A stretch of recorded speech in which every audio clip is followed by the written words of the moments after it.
تمام. السلام عليكم، ازيكم يا شباب؟ عاملين ايه؟ يا رب تكونوا بخير.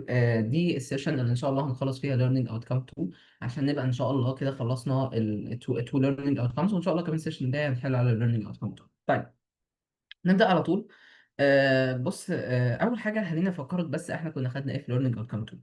احنا لما بدأنا في learning outcome 2، من اول ما بدأنا في learning outcome 2 اخدنا ايه؟ اخدنا مقارنة في البداية خالص بين اليوكاريوتيك سيل and بروكاريوتيك سيل. خلاص، تمام. وبعد ما خدنا المقارنة بين اليوكاريوتيك سيل والبروكاريوتيك سيل قعدنا نقول بقى ان السيلز ليهم تو تايبس، او في تو تايبس اوف سيلز. خلاص، يعني في حاجة اسمها يوكاريوتيك سيل ليها شكل معين، وفي حاجة اسمها بروكاريوتيك سيل ليها شكل تاني. طيب، بس في الاخر هما الاثنين ايه؟ سيلز. خلاص، بس هما مختلفين في الطرح. بعد كده بدأنا ناخد اليوكاريوتيك سيل ستراكشر. قلنا احنا هناخد الايه؟ هناخد اليوكاريوتيك سيل دي. خلاص، ونبدا ندرس الاستراكشر بتاعها او التكوين بتاعها جزء جزء. خلاص، بدانا من بره لجوه. قلنا ان السيل دي بيكون عندها سيل ممبرين، وبعد كده بنخش جوه بنلاقي فيه ايه؟ بنلاقي فيه سيتوبلازم تحت السيل ممبرين، وهو ده الفراغ اللي موجود جوه. كأنك بتفتح كوره فبتلاقي جواه فراغ اللي هو السيتوبلازم. قلنا السيتوبلازم ده جواه فلويد اسمه السيتوزول. خلاص، وبعد ما خدنا السيتوبلازم والسيتوزول قمنا اخدنا ايه؟ قمنا اخدنا السايتوسكيلتون، وقلنا ان دي العمدان اللي بتخلي السيل تبقى واقفه على نفسها وعلى بعضيها. خلاص، واخدنا بعد كده ايه؟ واخدنا بعد كده الايه النيوكليوس. خلاص، وقلنا النيوكليوس دي بتتكون، هو عبارة عن أورجانيل بيتكون من تو ممبرينز.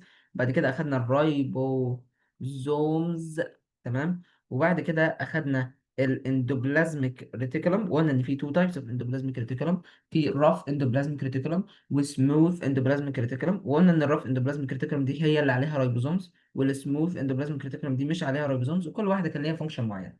وآخر حاجة كنا وصلنا لها كان الجولجي اباريتوس. طيب، النهارده احنا هنعمل ايه؟ او السيشن كونتنت بتاعتنا النهارده ايه؟ هنكمل باقي السيل ستراكشر او اليوكاريوتيك سيل ستراكشر. يعني هناخد اللايزوزومز. خلاص، وبعد كده هناخد حاجه اسمها الفاكيولز. دول برضو عباره عن اورجانيلز، تو اورجانيلز زيهم زي النيوكلاس والريبوزوم والاندوبلازم كريتيكال، عباره عن اورجانيلز موجوده جوه السيل. واحد اسمه اللايزوزوم وواحد اسمه الفاكيول، تمام. طيب، وبعد كده هناخد الميتوكوندريا. اكيد كتير عنكم سمع عن الميتوكوندريا دي، خلاص، كتير بالذات في اعدادي يعني. خلاص، وبعد كده هناخد ستراكشر ممكن تكونوا او اورجانيل او عضي ممكن تكونوا ما تعرفوش قوي، اسمه كلوروبلاست. خلاص، وبكده نكون خلصنا كل الايه، كل الايوكاريوتيك سيل ستراكشر، كل الحاجات اللي جوه الايوكاريوتيك سيل. خلاص، وبعد كده هنقوم ناخد ايه؟ هناخد الفرق بين الانيمال سيل والبلانت سيل. خلاص، هنمسك كده، هي صورة واحدة. خلاص، سهلة جدا. نمسك كده الصورة دي، نفرق بين الانيمال سيل والبلانت سيل، اللي موجود هنا اللي موجود هنا، وخلصنا. خلاص، ونفس الكلام هنعمله مع الفنجاي. خلاص، اند بكتيريا. هنمسك الفنجاي سيل والبكتيريا، الفنجل سيل والبكتيريا سيل، ونقعد نقارن بينهم، إيه اللي موجود هنا إيه اللي مش موجود هنا، ونتكل على الله. وبعد كده في الاخر بصراحه في ايه، في مرض صغنطط كده اسمه التي بي.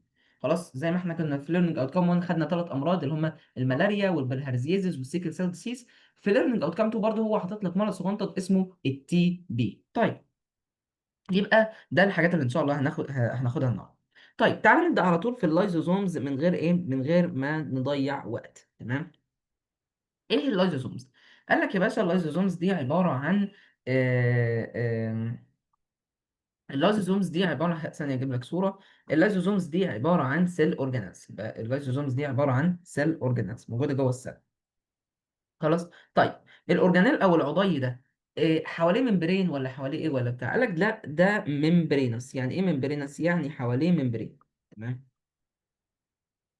اه، تعالى ممبرينس، تمام. تعالى نشوف السيل كده. ادي اهو سيل قدامك، ادي السيل ممبرين من بره. خلاص، تعالى نفتكر كده السيل كانت بتتكون ايه. وادي هنا ايه؟ وادي هنا السيتوبلازم اللي جواه السيتوزول. وجوه السيتوزول هتلاقي دايره كده، تمام، اسمها اللايزوزوم. قال لك خلاص، تعالوا نكبر اللايزوزوم ده ونشوف اللايزوزوم ده عباره عن ايه. قال لك الموضوع سهل وبسيط جدا جدا جدا. قال لك بص يا باشا، اللايزوزوم ده عباره عن ايه؟ عباره عن ممبرينس ساك. يبقى يعني ايه ممبرينس ساك؟ قال لك يعني عباره عن كيس ممبرين. خلاص، يبقى هو عباره عن كيس من الممبرين. خلاص، الكيس ده فين؟ الكيس ده موجود في السيتوبلازم. يبقى لو فتحت السيتوبلازم كده هتلاقي كيس من الممبرين ده اسمه اللايزوزوم. طيب الكيس ده بيتكون من ايه؟ قال لك الكيس ده جواه، او جواه ايه؟ قال لك الكيس ده جواه حاجه اسمها هيدروليتيك، سوري، حاجه اسمها هيدروليتيك انزيمز. ايه بقى يا باشا الهيدروليتيك انزيمز دي؟ قال لك هي انزيمز بتكسر اي حاجه تلاقيها في وشها. يبقى هي عباره عن شويه انزيمات موجوده جوه اللايزوزوم. الانزيمات دي خلاص اي حاجه تبص في تلاقيها في وشها تقوم مكسرها. تمام. هنعرف بقى بنستخدمها في ايه دلوقتي. خلاص بيقول لك ان الانزيمز دي موجوده في ميديا. يعني فاكر، بص كده، بص على اللايزوزوم. اللايزوزوم جواه فلويد. الفلويد ده بيقول لك مختلف عن السيتوزول او الفلويد اللي موجود في السيتوبلازم. مختلف في ايه؟ مختلف في ان هو اسيدك. اسيدك او حامضي.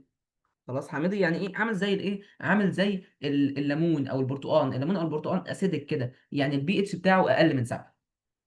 تمام. طيب وبيقول لك ايه؟ بيقول لك بعد كده ايه؟ دقيقه واحده.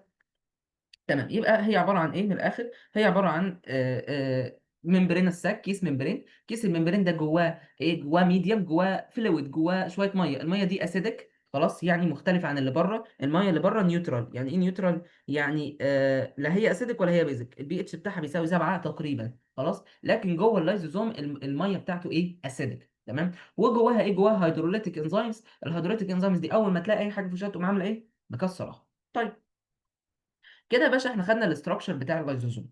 تمام.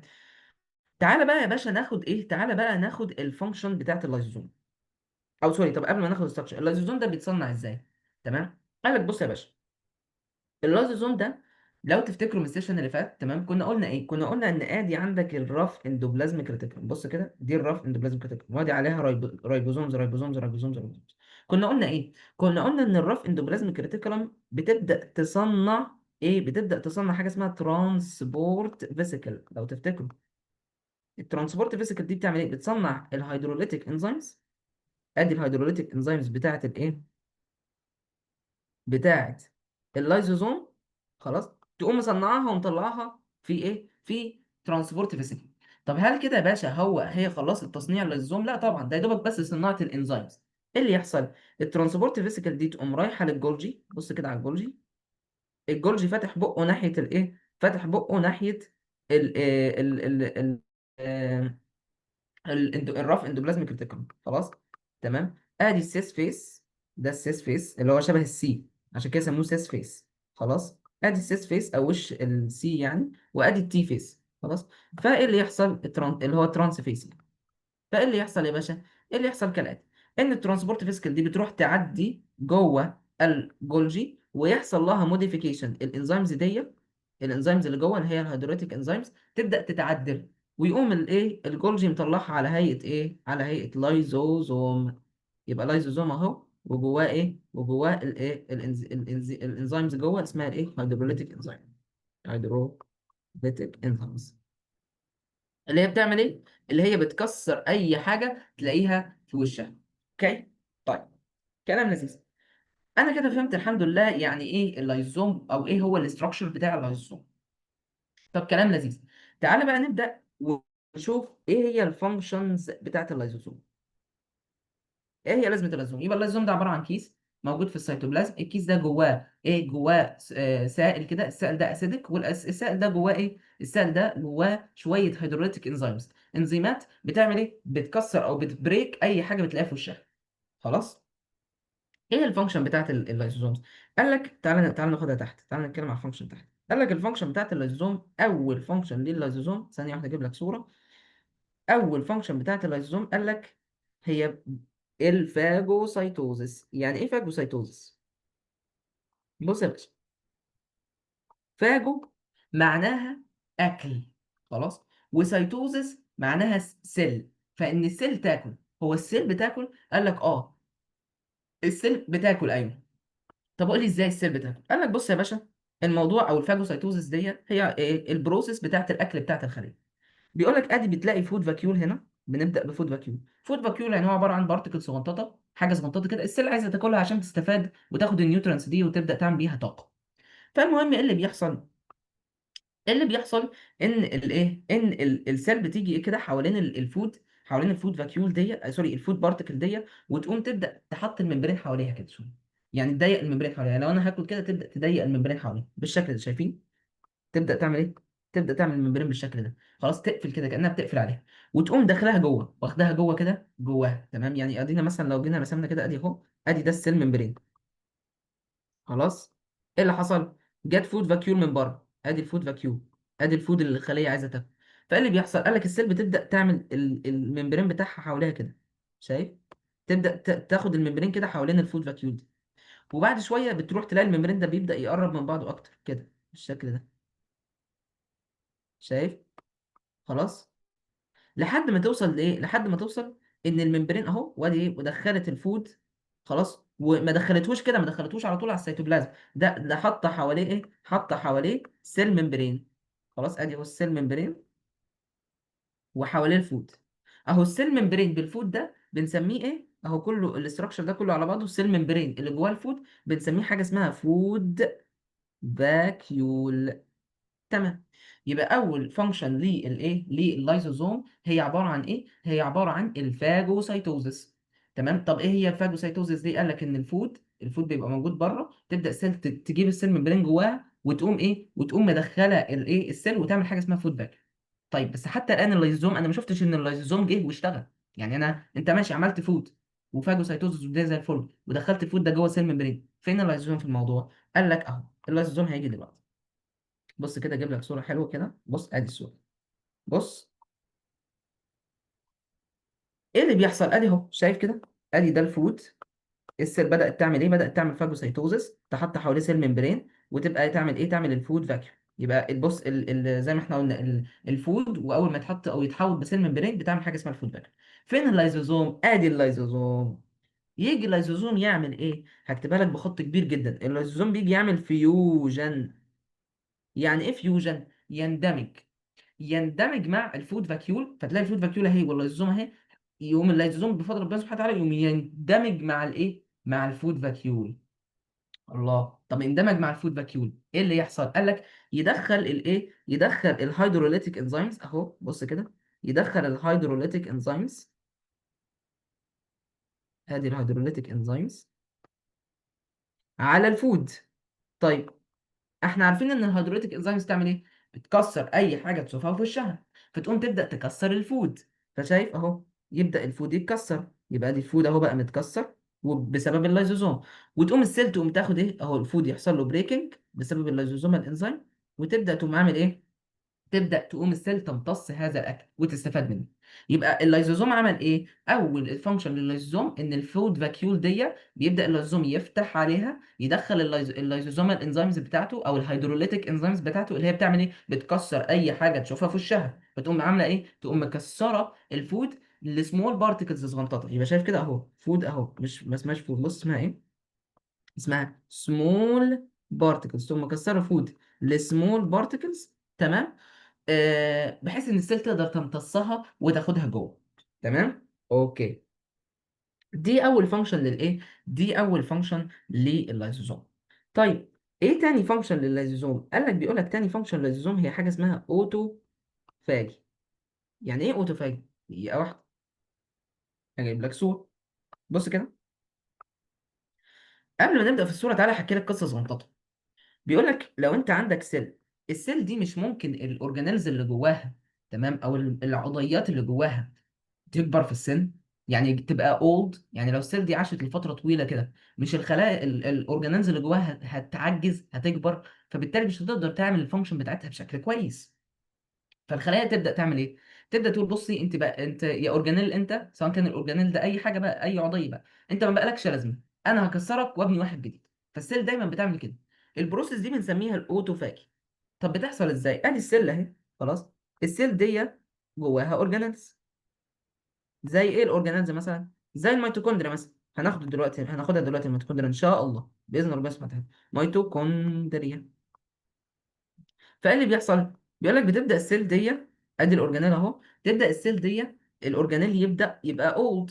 احنا قلنا بعد فتره من الزمن الاورجانيل بيبدا يبقى اولد شويه. طيب لما الاورجانيل بقى يبدا يبقى اولد، ايه اللي يحصل؟ قال لك السيل بتبدا تعمل ايه؟ بتبدا تبريك الاورجانيل ده، تكسر الاورجانيل ده، وتعمله سمول بارتكلز، تحوله لسمول بارتكلز، وتقوم تاخد السمول بارتكلز دي وتميك نيو اورجانيل. خلاص، فكسرت الاورجانيل القديمه. خلاص، ادي الاورد اورجانيلز كسرتها. تمام، وعملت اورجانيلز جديده.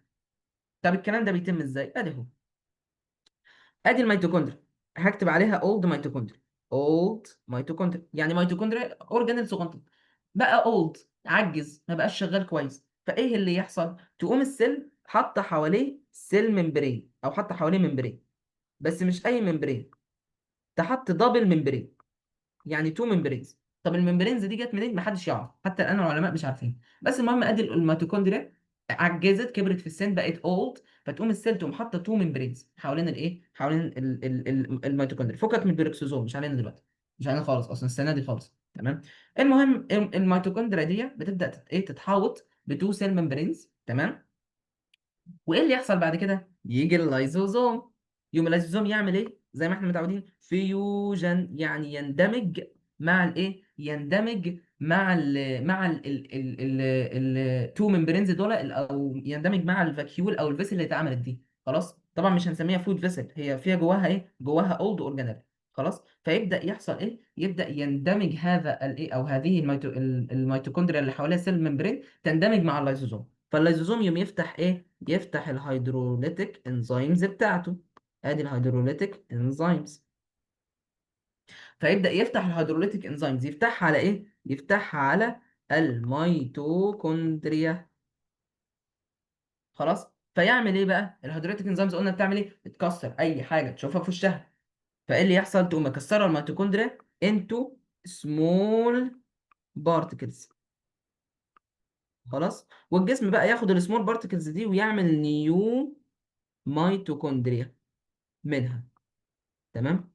ففهمتوا ايه وظيفه اللايزوزومز في الاوتوفاجي؟ لما الخلايا بتعجز، سوري، لما الاورجانيلز بتعجز زي الميتوكوندريا أو اي اورجانيل، إيه اللي بيحصل؟ بتتحول بتو ممبرينز، يجي اللايزوزوم يعمل فيوجن، يطلع الهيدروتيك انزيمز، او يدخل الهيدروتيك انزيمز على الميتوكوندريا دي، فيكسر الميتوكوندريا انتو سمول بارتكلز. السيل تاخد هذه السمول بارتكلز وتقوم تبني ميتوكوندريا جديده منها.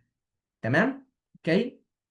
طيب، تالت فانكشن لللايزوزوم واخر فانكشن، ايه هي؟ قال لك هي فانكشن شبه الاولانيه، بس بتحصل في الوايت بلاد سيلز، اللي هي خلايا الدم البيضاء.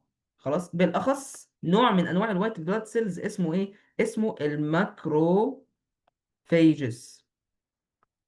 طيب، وريني يا عم صوره نعرف او نفهم الموضوع ده. لا سوري، صوره تانية.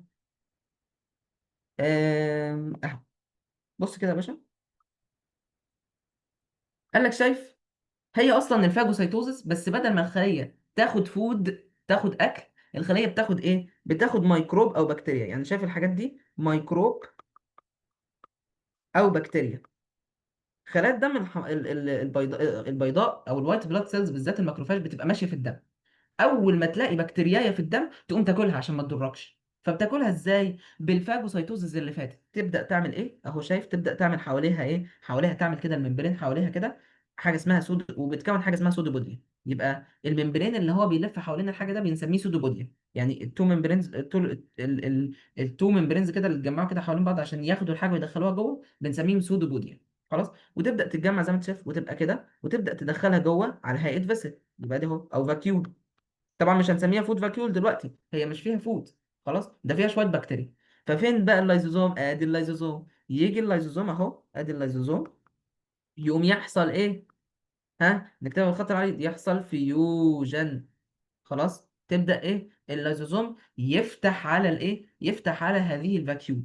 فلما يفتح على هذه الفاكيول يعمل ايه؟ الهيدريتك انزيمز تعمل ايه؟ تكسر، بتكسر اي حاجه تشوفها في وشها، فتقوم مكسره ايه، تقوم مكسره البكتيريا انتو سمول بارتكلز. تمام، اهو سمول بارتكلز، وتقوم راميه البارتكلز دي بره. كان في الفود بتمتص الفود وتستفاد منه، لكنها مش هتستفاد من البكتيريا او الحاجات اللي اتكسرت منه، فتقوم ترميها بره اهو، شايف، تطلعها بره. تمام. طيب، يبقى دي الثلاثه فانكشنز. واحد، الفاجوسايتوزس، بتساعد في ان هي لما تدخل اكل للخليه هي تقوم تفتح الهيدروليتيك انزيمز تكسر الفود ده انتو سمول بارتكلز عشان الخليه تقدر تستفاد بيه.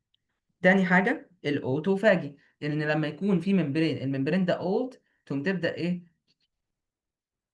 لما يكون في ممبرين والممبرين ده اولد فتقوم تبدا تعمل ايه، يا رب، لما يكون في ممبرين والممبرين ده اولد فتقوم تبدا تعمل ايه، فتقوم تبدا تدخل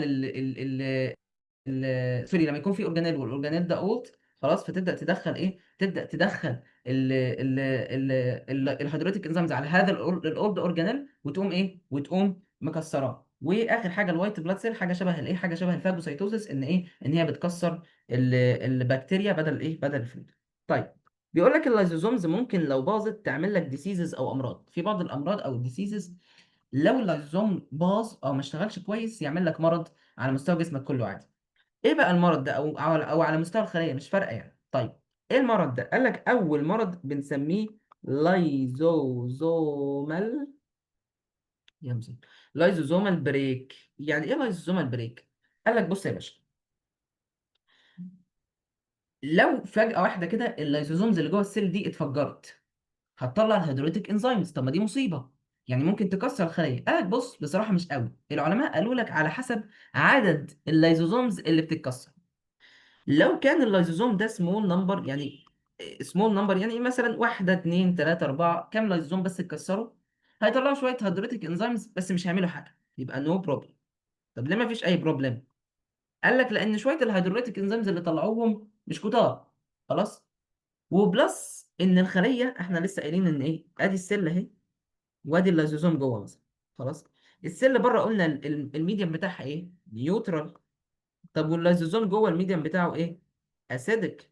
الميديم يعني ايه، يعني هو حامضي ولا نيوترال ولا ايه؟ فهو بيقول لك ان السيل نيوترال، اما الايه، اما اللايزوزوم ايه، اسيدك. فلما تطلع الهيدروليتيك، لما اللايزوزوم ده يفرقع، خلاص، لما اللايزوزوم ده يفرقع ويقوم مطلع الهيدروليتيك انزيمز كده، خلاص، تمام. ايه اللي بيحصل؟ قال لك الهيدروليك انزيمز دي ما بتعرفش تشتغل. ليه؟ لانها محتاجه اسيدك ميديوم، فما تقدرش تشتغل في النيوترال ميديوم، فمش بتشتغل ومش بتكسر الخليه. طيب، لكن لو كان عدد كبير، لو كان لارج نمبر بقى من الايه، من اللايزوزوم فرقع، يعني شايف كده، خلاص، لارج نمبر اهو، يعني مثلا ادي سيل اهي، خلاص، وادي لايزوزوم ولايزوزوم ولايزوزوم ولايزوزوم ولايزوزوم ولايزوزوم، كلهم فرقعوا وفتحوا وطلعوا الكونتنت بتاعهم، خلاص. ايه اللي هيجرى؟ قال لك هيطلعوا الهيدروليتيك انزيمز، وكمان هيطلعوا الحاجات اللي ايه، الميه اللي حواليهم. فبسبب ان الميه الكتير دي هتخلي السيل اسيدك بدل ما تبقى نيوترال. طب وده معناه ايه؟ ان الهيدروليتيك انزيمز هتعرف تشتغل، فتقوم تكسر الخليه. يبقى تعمل ايه، تعمل سيل دامج وتكسر خليه وتموتها بالتالي، خلاص. فبالتالي يحصل ديف او ان الخليه تموت. يبقى اللايزوزومز لو عدد قليل اللي اتكسر مش بيغير الخليه قوي لدرجه ان هو يقدر يكسرها، يكسر الخليه، لان الهيدروليتيك انزيمز مش بتشتغل. لكن لو عدد كبير جدا من اللايزوزومز اتكسر، لا، بيبدا ايه، بتبدا الخليه تتملي من الايه، تتملي من الاسيدك ميديوم اللي جوه ده، خلاص. فبالتالي تبقى الخليه اسيدك، وبالتالي الهيدروليتيك انزيم هيقدر يشتغل ساعتها، فيقوم يكسر الخليه ويعمل سيل دامج. طب ايه تاني ديسيز، او ايه تاني مشكله ممكن تبوظ الخليه؟ تاني مشكلة ممكن تبوظ الخلية حاجة اسمها تاي ساكس ديسيز، سوري، تاي ساكس، تمام، ديسيز. ايه تاي ساكس ديسيز؟ مرض اسمه تاي ساكس. تاي ساكس ديسيز هو مرض بسيط، بيقول لك بيبقى فيه ايه، شايف اللايزوزوم ده؟ اللايزوزوم ده جواه كذا نوع من الهيدروليتيك انزيمز. يعني ايه مثلا؟ يعني ادي اهو، ده مثلا هيدروليتيك انزيم واحد. الهيدروليتيك انزيم ده مثلا بيكسر الايه، بيكسر هيدروليتيك انزيم اهو. الهيدروليتيك انزيم ده بيبريك البروتينز، بيكسر اهو، بيبريك البروتينز، بيكسر البروتينز. وفيها برضو نوع تاني من انواع الانزيمات، برضو هيدروليتيك انزيم، بس الهيدروليتيك انزيم ده بيكسر مثلا ايه، بيكسر دهون او فاتس، خلاص، بيبريك الفاتس. وفي برضو نوع تالت بيكسر مش عارف ايه، وهكذا، خلاص. ففي كذا نوع من انواع البروتينات جوه، يعني سوري، من انواع الانزيمز او الهيدروليتيك انزيمز. فبيقول لك لو لا قدر الله حصل مشكله في الهيدروليتيك انزيم اللي بيكسر الفاتس، خلاص، الخليه مش هتقدر تكسر الفاتس اللي بتاخدها، هي بتاكل فاتس عشان تمتصها وتستفاد منها، فمش هتقدر تكسر الفاتس اللي بتاخدها. فايه اللي يحصل؟ تلاقي الفاتس، نعمل لك الفاتس باللون البني مثلا، تمام، فتلاقي الفاتس جوه تتراكم. ادي ده، دول فاتس، تمام، اهو ده فاتس.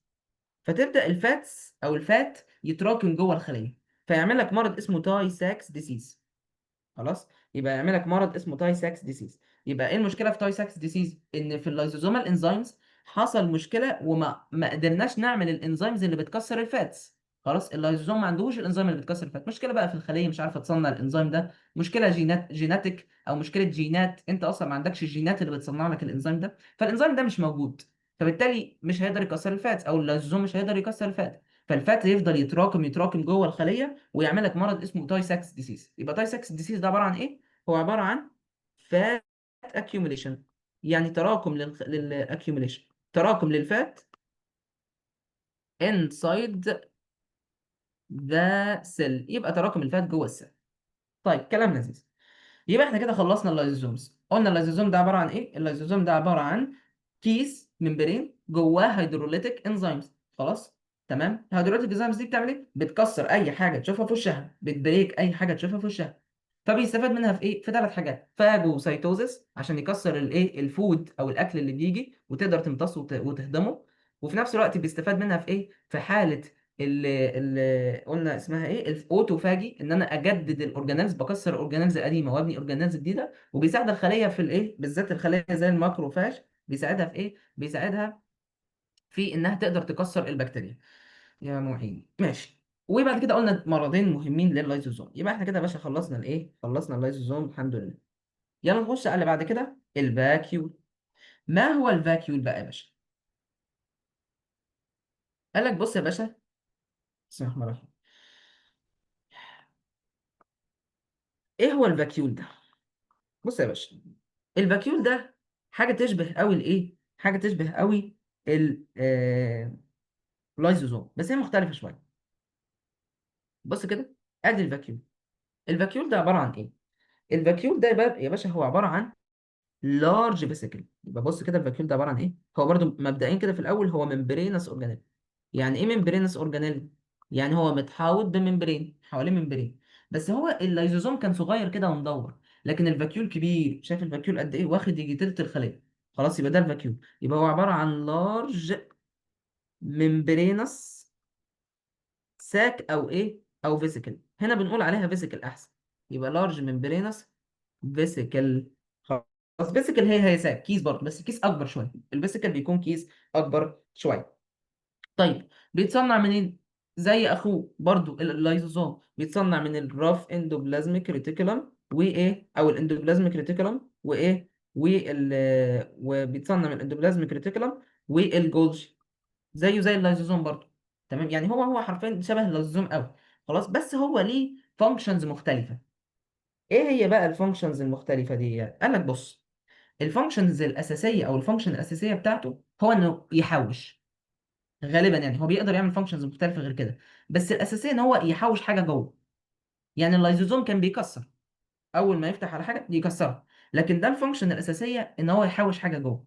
طب بيحوش حاجه ازاي؟ قال لك بص، ادي اعتبر ان دي سيل، يبقى دي ايه، سيل. وادي عامل ايه، وادي عامل فاكيول جوه. سوري، ايوه الفاكيول جوه. ايه اللي بيحصل بقى؟ قال لك بيبقى موجود على السيل ممبرين بتاعته، او السيل ممبرين ادي اهو، مش ده السيل ممبرين بتاعه؟ فبيبقى موجود على السيل ممبرين، مش احنا قلنا ان هو ممبرينس؟ فبيبقى موجود على السيل ممبرين. يا مسهل يا مسهل يا مسهل، بسم الله الرحمن الرحيم.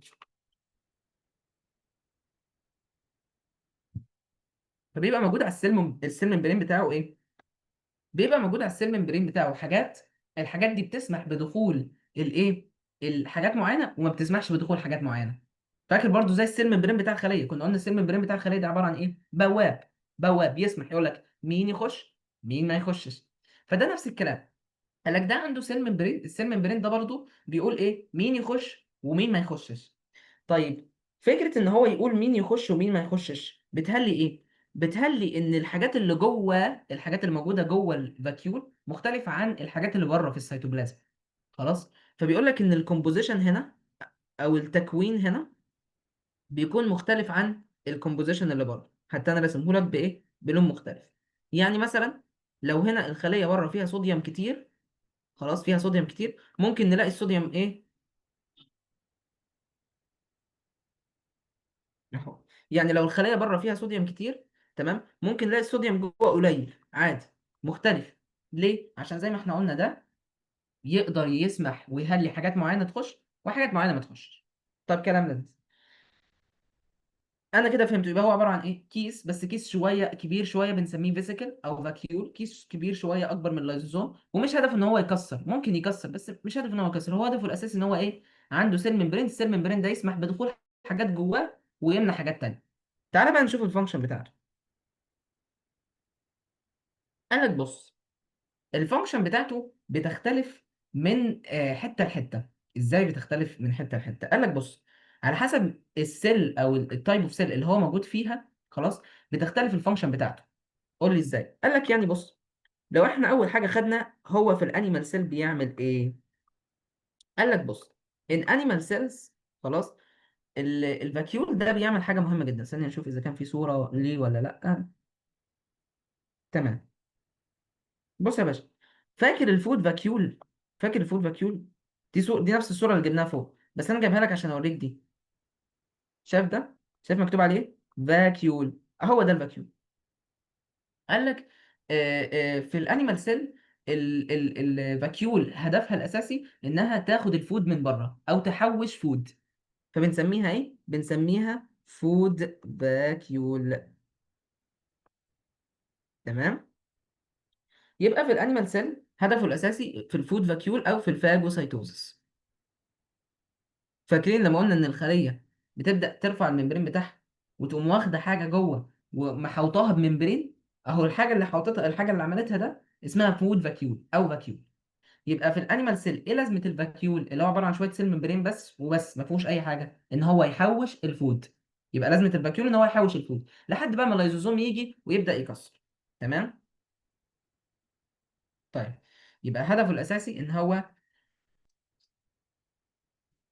يبقى هدفه الاساسي ان هو يحوش الفود لحد ما اللايزوزوم يبدا يجي ويقوم يكسر.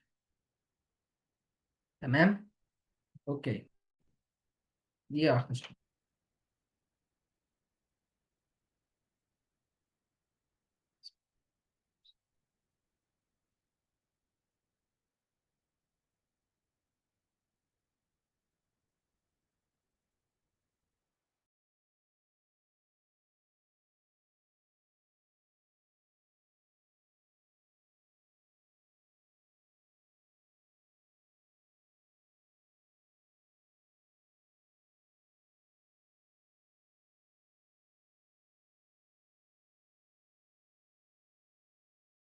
طيب نكمل.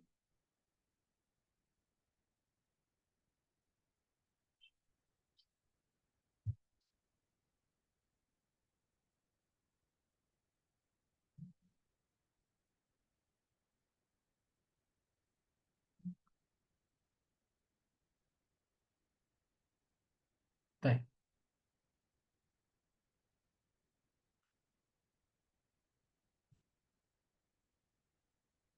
تمام.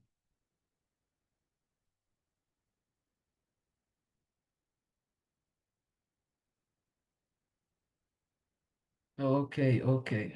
دي واحده.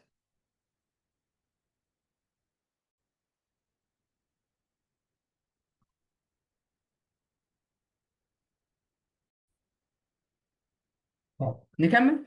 يبقى في الانيمال سيل هو لازمته الاساسيه ان هو ايه؟ ان هو يشتغل كفود فاكيوم. طيب نمسك كده البلانت سيل، ما لازمته في او بلاش البلانت سيل، نمسك الاول الايه؟ نمسك الاول لازمته في الايه؟ لازمته في البروتست. البروتست يعني ايه؟ اللي هي البروتوزوا. فاكرين ايه هي البروتوزوا؟ اللي هي كان او نوع من انواع البروتوزوا كان الايه؟ البلازموديوم بتاعت الملاريا. فاكرين البلازموديوم؟ تمام. فالبلازموديوم بتاعت الملاريا كان نوع من انواع البروتوزوا. خلاص.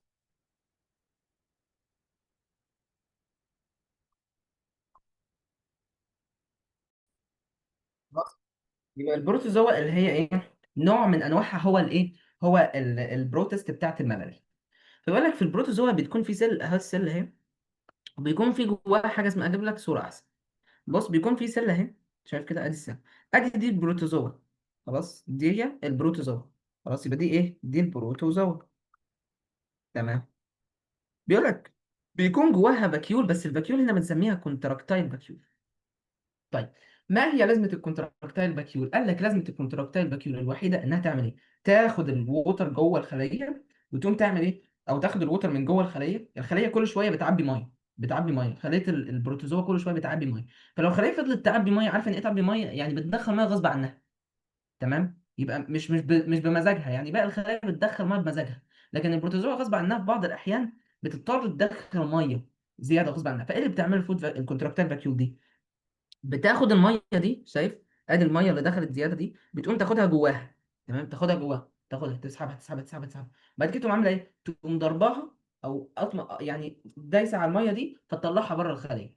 فدي الكونتراكتيل فاكيوم. تفضل ايه هي عامله كده؟ تفضل تمسك ميه وتقوم ترميها بره الخليه، تمسك ميه وترميها بره الخليه. فبالتالي ما تخليش الخليه تفرقع، لان الخليه زي ما احنا قلنا بتاعت البروتوزوا بتفضل تعبي ميه تعبي لو فضلت تعبي ميه هتفرقع. فعشان ما تعبيش ميه كتير، بتبدا الايه؟ بتبدا الكونتراكتيل فاكيول ايه؟ تسحب الميه دي جواها، جوه الكونتراكتيل فاكيول، وتقوم مطلعاها بره الخليه. تمام. يبقى دي الكونتراكتيل فاكيول بتاعت البروتوزوم. طيب، في البلانت سيل الفاكيولز ايه لازمتها؟ قال لك تعالى بقى في البلانت سيل. في البلانت سيل في يجي خمس انواع من الفاكيولز، كل فاكيول ليها لازمه. نمسك واحده واحده، ماشي. اول نوع من انواع الفاكيول حاجه اسمها السنترال فاكيول. ايه لازمه السنترال فاكيول؟ قال لك بص على الصوره دي كده، الصورة اللي احنا جبناها فوق، أو اهي الصورة دي، شايف كده؟ أو بلاش، خلينا نجيب الصورة اللي فاتت. تمام، شايف الصورة دي؟ اللي أنت شايفها قدامك دي هي عبارة عن السنترال فاكيول. إيه لازمة السنترال فاكيول دي؟ قال لك اللازمة الوحيدة للسنترال فاكيول إنها تحوش كالسيوم، سوري، بوتاسيوم وكلورايد. يبقى هدفها الوحيد إنها تدخل كده أهو، أدي كلورايد أهو، وإيه؟ وبوتاسيوم، تدخله وتحوشه جواها. عشان لما الخليه تحتاجها، الخليه بتاعت البلانت بتحتاجهم في اوقات، فلما تحتاجها هي تديها. يبقى هي هدفها الاساسي ايه؟ انها تاخد الايه؟ تاخد البوتاسيوم والايه؟ الكلورايد من السيل، من السيتوبلازم، وتحوشهم جواها. طيب، السولوشن او الايه، او الميه اللي جوه، اللي جواها ايه؟ بوتاسيوم وكالسيوم وكلورايد كتير دي،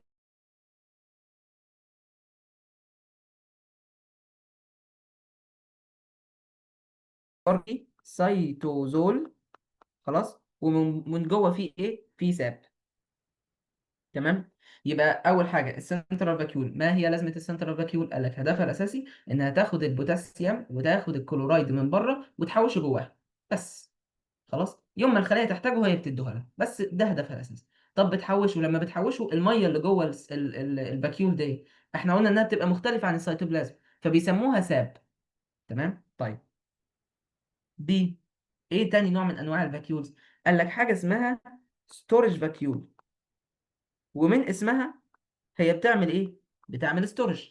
طب هل بتحوش ايونات زي البوتاسيوم والكالسيوم والكلورايد؟ قال لك لا. بتحوش ايه؟ قال لك بتستور اورجانيك ماتيريالز. يعني ايه اورجانيك ماتيريالز؟ حاجه زي البروتينز، بتحوش بروتينز، بتحوش فاتس.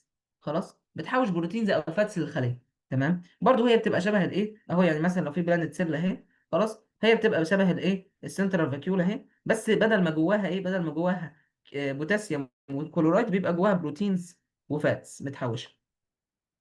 طب كلام لذيذ. ايه تالت نوع من انواع الفاكيولز اللي موجود في البلانت سيل؟ انا كل ده بتكلم على البلانت سيل، الخليه النباتيه. تمام. البلانت سيل بيبقى عندها اول حاجه سنترال فاكيول، تاني حاجه ستورج فاكيول، تالت فاكيول اسمها انزيماتيك فاكيول. يعني ايه انزيماتيك فاكيول؟ قالك دي فاكيول شبه اللايزوزوم خالص. يعني ممكن نقول ان دي شبه اللايزوزوم. تمام، يبقى شبه اللايزوزوم. قالك البلانت سيل ما عندهاش لايزوزوم. خلاص، هنعرف دلوقتي لما نيجي نفرق بين البلانت والانيمال سيل ان البلانت سيل لا تحتوي على اللايزوزوم. خلاص. فايه اللي بيحصل؟ بيبقى عندها انزيماتيك فاكيول، يعني فاكيول كبيره جواها انزيمات. الانزيمات دي بتعمل ايه؟ بتبريك داون، بتكسر الايه النيوترانس او الفود اللي بيخش للبلانت. يبقى البلانت لما بيجي له فود من بره هي بتبدا تكسر ايه الفود ده. ليه؟ طب عشان هي ما عندهاش لايزوزوم، ما عندهاش لايزوزومز، فربنا خلق لها حاجه اسمها انزيماتيك فاكيول، فاكيول جواها شويه انزيمات. خلاص اهي. لو رسمنا البلانت سيل وادي الفاكيول اهي، الفاكيول دي هيبقى جواها ايه؟ هيبقى جواها انزيمات، زي الانزيمات اللي موجوده في الايه، زي الانزيمات اللي موجوده في اللايزوزوم، بتكسر ايه او بتعمل بريكنج داون للنيوتن. طيب ايه تالت، ايه اخر تالت اهو تالت سوري رابع وخامس نوعين من الفاكيولز، هقولهم مع بعض لان هم شبه بعض جدا. قال لك في فاكيول اسمها بويزن فاكيول، وفي فاكيول اسمها بيجمنت فاكيول. ايه البويزن فاكيول؟ قال لك البويزن فاكيول دي هي فاكيول بتحوش او بتعمل ستورج لايه؟ ستورج اوف بويزنز، يعني سموم. اما البيجمنت فاكيول بتعمل ستورج اوف بيجمنت. بص، ايه البويزنز دي؟ مش بعض الاحيان بيقول لك ان في نباتات، النباتات دي بتكون سامه او ضاره لو كلتها تتضر، بسبب ايه؟ بسبب السموم او البويزنز اللي جواها.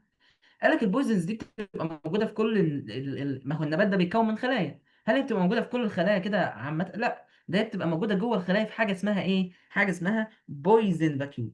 فالفاكيول دي بتحوش البويزن خلاص جواها. طب ايه هدف البويزن ده؟ قال لك عشان لما يجي حيوان او لما يجي انسان يقطم النبات ده او ياكله، يقوم النبات ده يدافع عن نفسه عن طريق البويزنز دي، يقوم اول ما ياكله يحس بان هو مش مظبوط وفيه بويزنز، ويبدا يحصل له تسمم، فالحيوان او الانسان ده يبدا يحصل له ضرر، فيبعد عن البلانت وما ياكلهوش.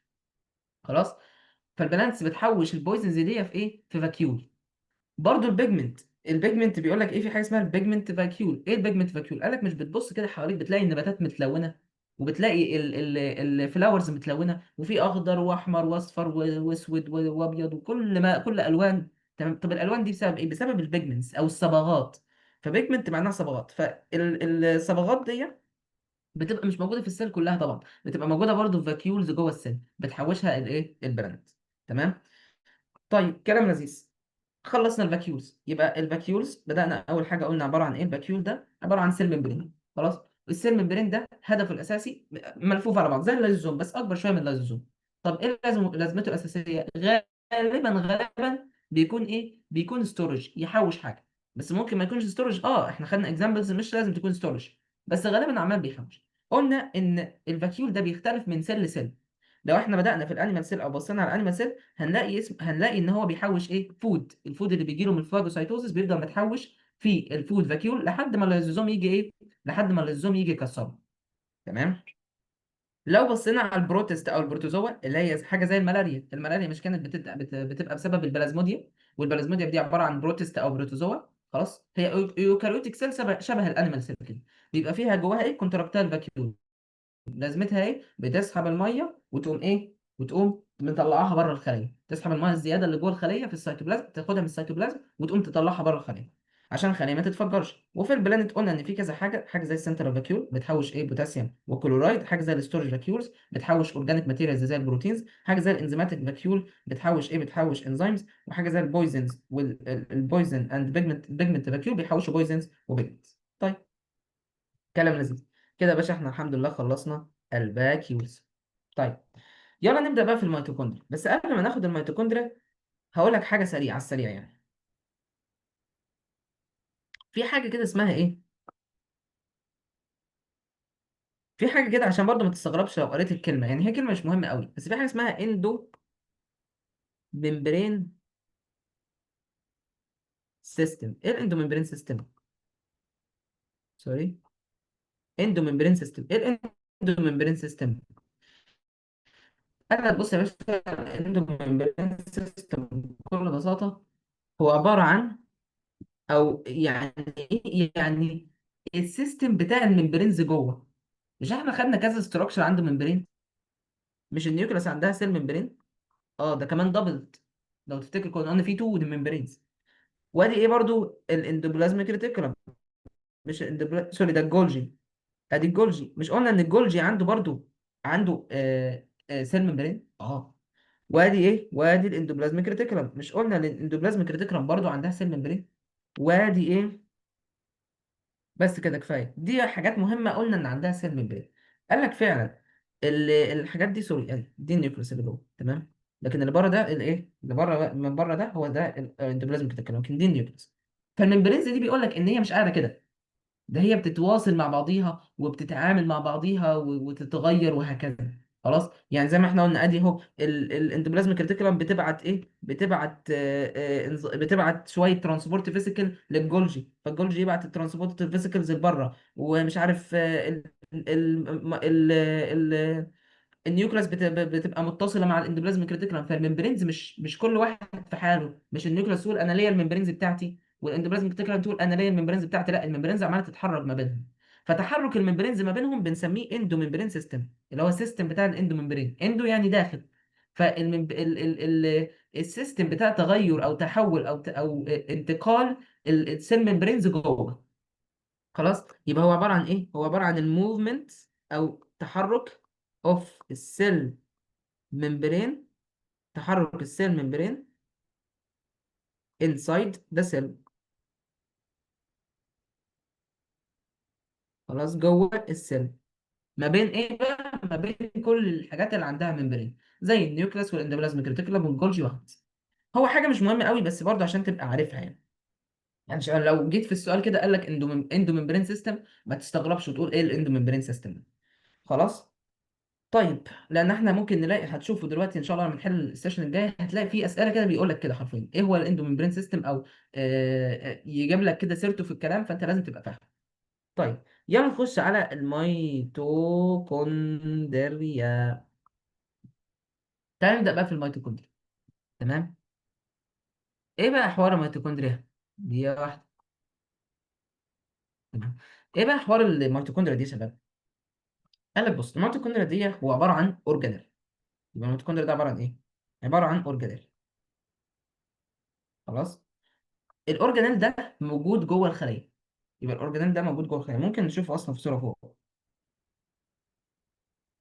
بس هو ممكن مش هيبقى واضح، مفيش صور قوي فوق يعني. بس عامه ادي ايه؟ ادي الميتوكوندريا. الميتوكوندريا ده عباره عن اورجانيل او عضاي. عضاي برضه من الاعضاء اللي موجوده جوه السيل. طيب، هل هو ممبرينس ولا مش ممبرينس؟ انت بتسال، ده دبل ممبرينس. عارف ان ايه دبل ممبرينس؟ يعني حواليه تو ممبرينس. ايه ده؟ زي مين؟ زي النيوكليس. فاكر لما خدنا النيوكليس قلنا النيوكليس حواليها تو ممبرينز؟ اه، ده برضه حواليه تو ممبرينز. خلي بالك ممكن يجي يسالك يقول لك انهي من الاستراكشرز دي في السيل عندها تو ممبرينز، فانت تقول له ميتوكوندري او تقول له نيوكليس او كده يعني. هتلاقيها في التشويسز او في الاختيارات يعني. هو بيسالك ويقول لك حاجه زي كده، فهو عنده دبل ممبرينز. تعال نشوف ايه حوار الدبل ممبرينز. بيقول لك بص، ادي ممبرين من بره بنسميه اهو، الممبرين اللي من بره ده بنسميه ايه؟ بنسميه اوتر ميتوكوندريال ممبرين. خلاص.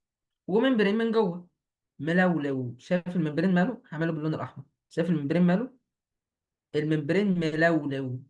بنسميه ايه؟ بنسميه انر ميتوكوندريال ممبرين. يبقى الممبرين اللي جوه ده بنسميه ايه؟ سوري، الممبرين اللي جوه ده بنسميه ايه؟ بنسميه انر ميتوكوندريال ممبرين. يبقى واحد اوتر من بره، اوتر يعني من بره، وانر يعني من جوه، ما فيهاش فقاقه يعني. ميتوكوندريال ممبرين. فاوتر ميتوكوندريال ممبرين وانر ميتوكوندريال ممبرين. يبقى دي انر ميتوكوندريال ممبرين وفي اوتر ميتوكوندريال ممبرين.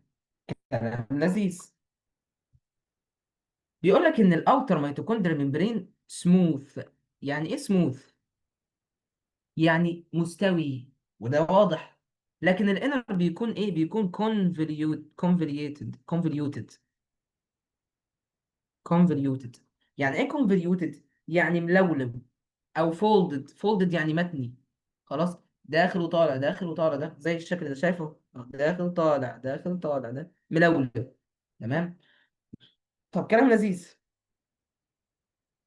قال لك شايف اللوليو دي؟ شايف اللولوه؟ معلش نمسح اللي احنا قلناه اهو. يبقى ده ايه؟ ادي ده الاوتر ممبرين، سوري، ادي ده الاوتر ممبرين اللي هو من بره، تمام، وادي ده الانر ممبرين اللي من جوه. طيب، الاوتر ممبرين ده بيبقى عليه لفه. شايف الطلعه اللي فوق دي؟ الطلعه اللي فوق دي بنسميها كريستي او كريستا، كريستا او كريستي. كريستا يعني كريست، يعني حدبه، فالحدبه اللي من فوق دي بنسميها كريستا. تمام.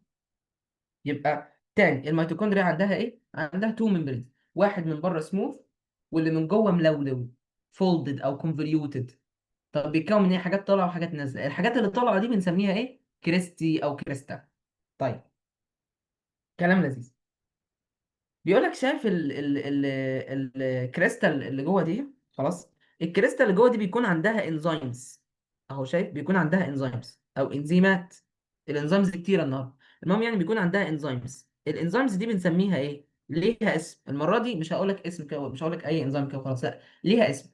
اسمها ايه؟ اسمها الكترون. بص انا عايزك، بص انت مش هتفهم الاسم دلوقتي، خلاص، بس هنفهمه ان شاء الله لما نيجي ناخد ازاي بنقدر نعمل انرجي في الترم الثاني. خلاص. فانت مش هتفهمه دلوقتي، بس احفظه. الانزيمز اللي جوه اسمها ايه؟ اسمها الكترون ترانسبورت، سوري، الكترون ترانسبورت تشين. سوري يا رجال. يبقى تاني، يبقى هو بيقول لك ايه؟ في عندك الانر ممبرين ده فولد، تمام. على الفولدز دي او على الانر ممبرين بيكون فيه شويه انزيمز. الانزيمز دي اسمها ايه؟ الانزيمز دي اسمها الكترون ترانسبورت تشين. طب بتعمل ايه الانزيمز دي؟ بتعمل طاقه. اهو بص، الانزيمز دي اللي اسمها الكترون ترانسبورت تشين بتعمل طاقه. طب الطاقه دي بتبقى على شكل ايه؟ على شكل اي تي بي.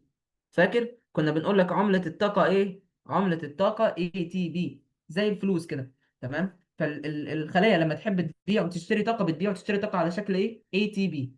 يبقى هي الانزيمز اللي جوه دي بتعمل ايه؟ بتعمل اي تي بي. طيب، كلام لذيذ. بيقول لك، يبقى احنا كده خلصنا الممبرينز، خلصنا الممبرينز بتاعتها. تعال ناخد السبيسز او الفراغات اللي جوه. يبقى في ممبرين من بره، اوتر ممبرين سموث يعني مستوي، وفي انر ممبرين كونفوليوتد، لافف طالع ونازل. طيب الكونفوليوشن ده بيطلع منه حته كده اسمها ايه؟ اسمها كريستي. كريستي عامله زي الكريست، كريستي. طب الكريست دي او عامه الانر ممبرين بيبقى موجود عليه ايه؟ انزيمز او انزيمات، بنسميها ايه؟ الكترون ترانسبورت تشين. بتعمل لنا ايه؟ بتعمل لنا طاقه. عشان كده اقول لك الميتوكوندريا هي ايه؟ هي اللي بتعمل طاقه. فهي بتعملها فين؟ عند الالكترون ترانسبورت تشين ده. تمام، او الانزيمز اللي موجوده جوه. طيب، تعالى ناخد الصوره تاني ونبدا نتكلم عليها. ثانيه واحده كده، اهو كوبي. تعالى اهو.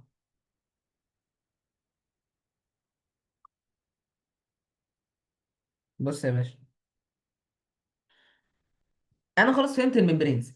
قال لك لو انا بصيت على الفراغات اللي موجوده في الميتوكوندريا هلاقي فيه فراغين.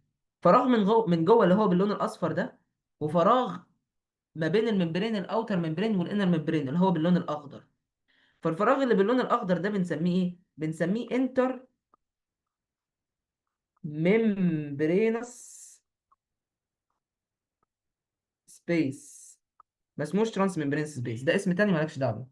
هو اسمه انتر ممبرينس سبيس. يبقى السبيس اللي ما بين الاوتر ممبرين وما بين الانر ممبرين اسمه ايه؟ اسمه انتر ممبرينس سبيس، اللي هو باللون الاخضر ده، اللي هو ده.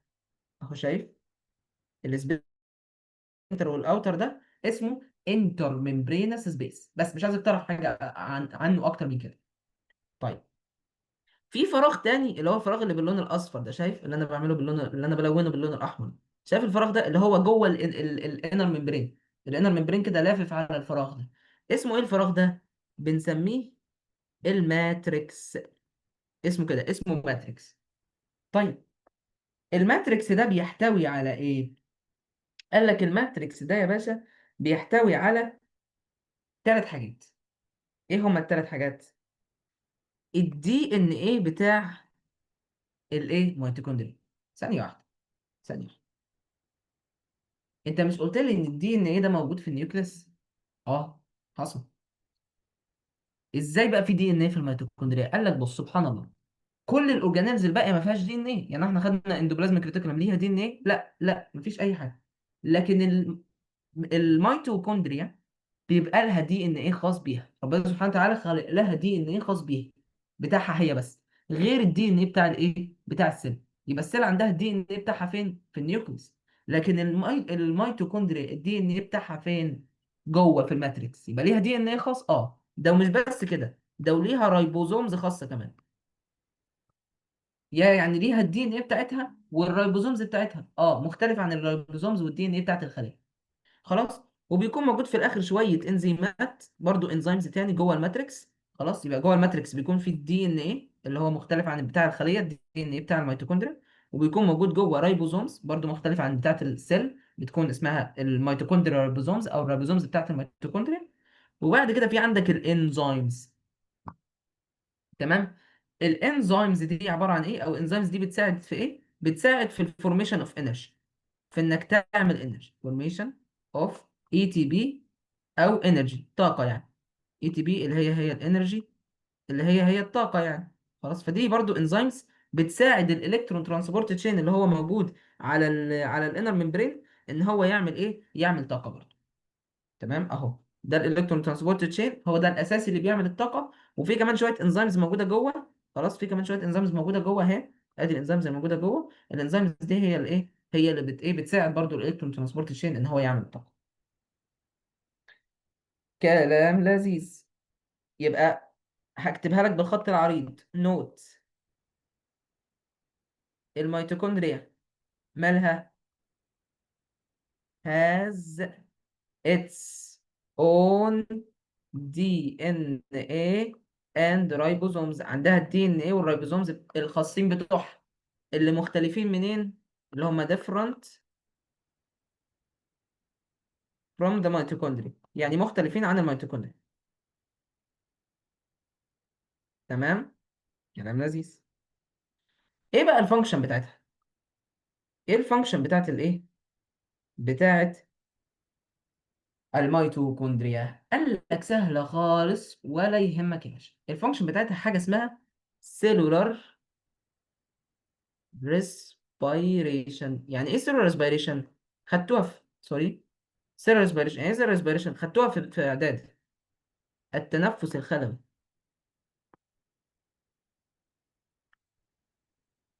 خلاص. يبقى ما هي الفانكشن بتاعت الايه؟ الفانكشن بتاعت الميتوكوندريا التنفس الخلوي. يبقى ايه لازمه الميتوكوندريا؟ التنفس الخلوي. ايه هو السيلولار ريسبيريشن؟ قال لك بص يا باشا معايا. دي واحده اجيب لكم صوره من الكتاب. الحمد لله خلصنا اللايزومز، خلصنا الفاكيولز، شغالين في الميتوكوندريا اهو. بص يا باشا، ادي الفانكشن بتاعت الميتوكوندريا. ايه الفانكشن بتاعت الميتوكوندريا؟ ركز معايا. الفانكشن الاساسيه بتاعت الميتوكوندريا، الفانكشن الاساسيه بتاعت الميتوكوندريا هي حاجه اسمها السيلولار ريسبيريشن او التنفس الخلوي. هي ان الخليه تاخد جلوكوز. الجلوكوز اللي حضرتك بتاكله ده، الخليه بيوصل للخليه الجلوكوز ده، وتقوم حاطه عليه اكسجين. تمام. وتحولهم ليه؟ لووتر وكربون دايوكسيد. شايف اهو، ادي الجلوكوز حطت عليه اكسجين، حولته لووتر وكربون دايوكسيد، اكيد معروف. ايه الفكره بقى؟ الفكره ان في انرجي بتطلع في الحركه دي. خلاص. يبقى يعني ايه سيل ريسبيريشن؟ يعني ان انا اجيب جلوكوز واعمل ايه؟ او السيل تاخد الجلوكوز، او الميتوكوندريا بتاخد الجلوكوز وتقوم حاطه عليه اكسجين، وتطلع سي او 2 ووتر. بس ايه الحاجه المهمه اللي بتطلع معاها؟ الاي تي بي. ايه هو الاي تي بي ده؟ انرجي. فبتطلع انرجي او طاقه. يبقى دي الفانكشن بتاعت الايه؟ بتاعت الميتوكوندريا. خلصنا الميتوكوندريا. يبقى ايه هي الميتوكوندريا؟ قال لك هي عباره عن سيل اورجانيل. سيل اورجانيل يعني ايه؟ يعني عضي من العضيات.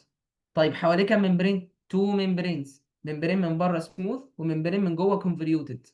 تمام. طيب الممبرين اللي من جوه ده عليه ايه؟ عليه حاجه اسمها الالكترون ترانسبورت تشين.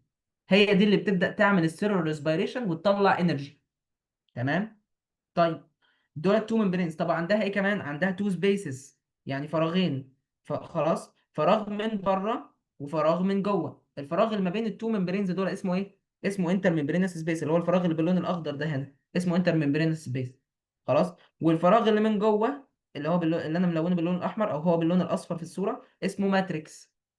طب الماتريكس ده جواه ايه؟ جواه الدي ان ايه والرايبوزومز بتوعها الخاصين بيها، اللي هم مختلفين عن بتوع الخليه. وجواها شويه انزيمز بتساعد الايه الالكترون ترانسبورت تشينز اللي موجودين على الكونفوليوتد تubule بتساعدهم في ان هم يعملوا انرجي اهو. شويه الانزيمز دي بتساعدهم ان هم يعملوا انرجي. تمام. ايه لازمتها الاساسيه؟ سيلولار ريسبيريشن، يعني التنفس الخلوي، ان انا اخد الجلوكوز واحوله لطاقه او انرجي عشان نستخدمها. خلصنا يا باشا الميتوكوندريا. تمام. ادي الميتوكوندريا. خش لي بقى على الكلوروبلاست. هانت عشان ان شاء الله بس ايه نخلص، عايزين نخلص ليرنينج اوتكم 2 عشان نبدا حل ان شاء الله عليه المره الجايه. وكده نكون خلصنا الحمد لله الكونتنت اللي هيجي لك في الميد ترم او الحاجات اللي هتجي لك في الميد ترم. خلاص. طيب نبدا كده الكلوروبلاست. ايه هي الكلوروبلاست؟ ممكن اغلبكم ما يكونش سمع عن الكلوروبلاست، بس الكلوروبلاست هي حاجه شبه الميتوكوندريا خالص. يبقى الكلوروبلاست هي حاجه شبه الميتوكوندريا خالص. تمام. هتشوفوها دلوقتي، هي حاجه يعني تشبه الميتوكوندريا خالص خالص خالص. تمام. دي واحده.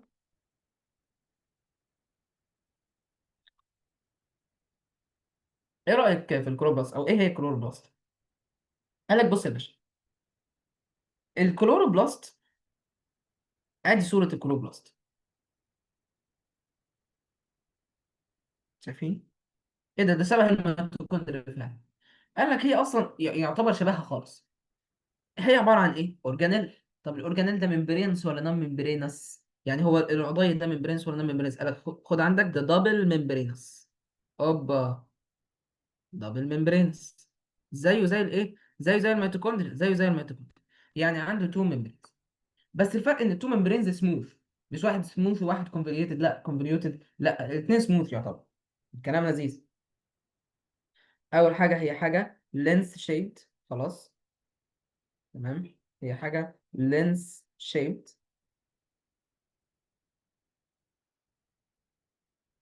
تمام. يبقى هي اول حاجه ماشي. طب تعال نشوف اول حاجه. لو انا عايز اوصف الحاجه دي، قال لك هي شبه اللينس. يبقى هي لينس شيبد، شبه اللينس. عارف يعني ايه اللينس؟ يعني العدسه. لو انت خدت عدسه النضاره او عدسه العين، لو بصيت على عدسه العين في صوره على النت هتلاقي ان عدسه العين شبهها كده، شبه الكلوروبلاست. طب كلام لذيذ. بتتكون من ايه؟ من تو ممبرينز. ادي يا عم ممبرين من بره.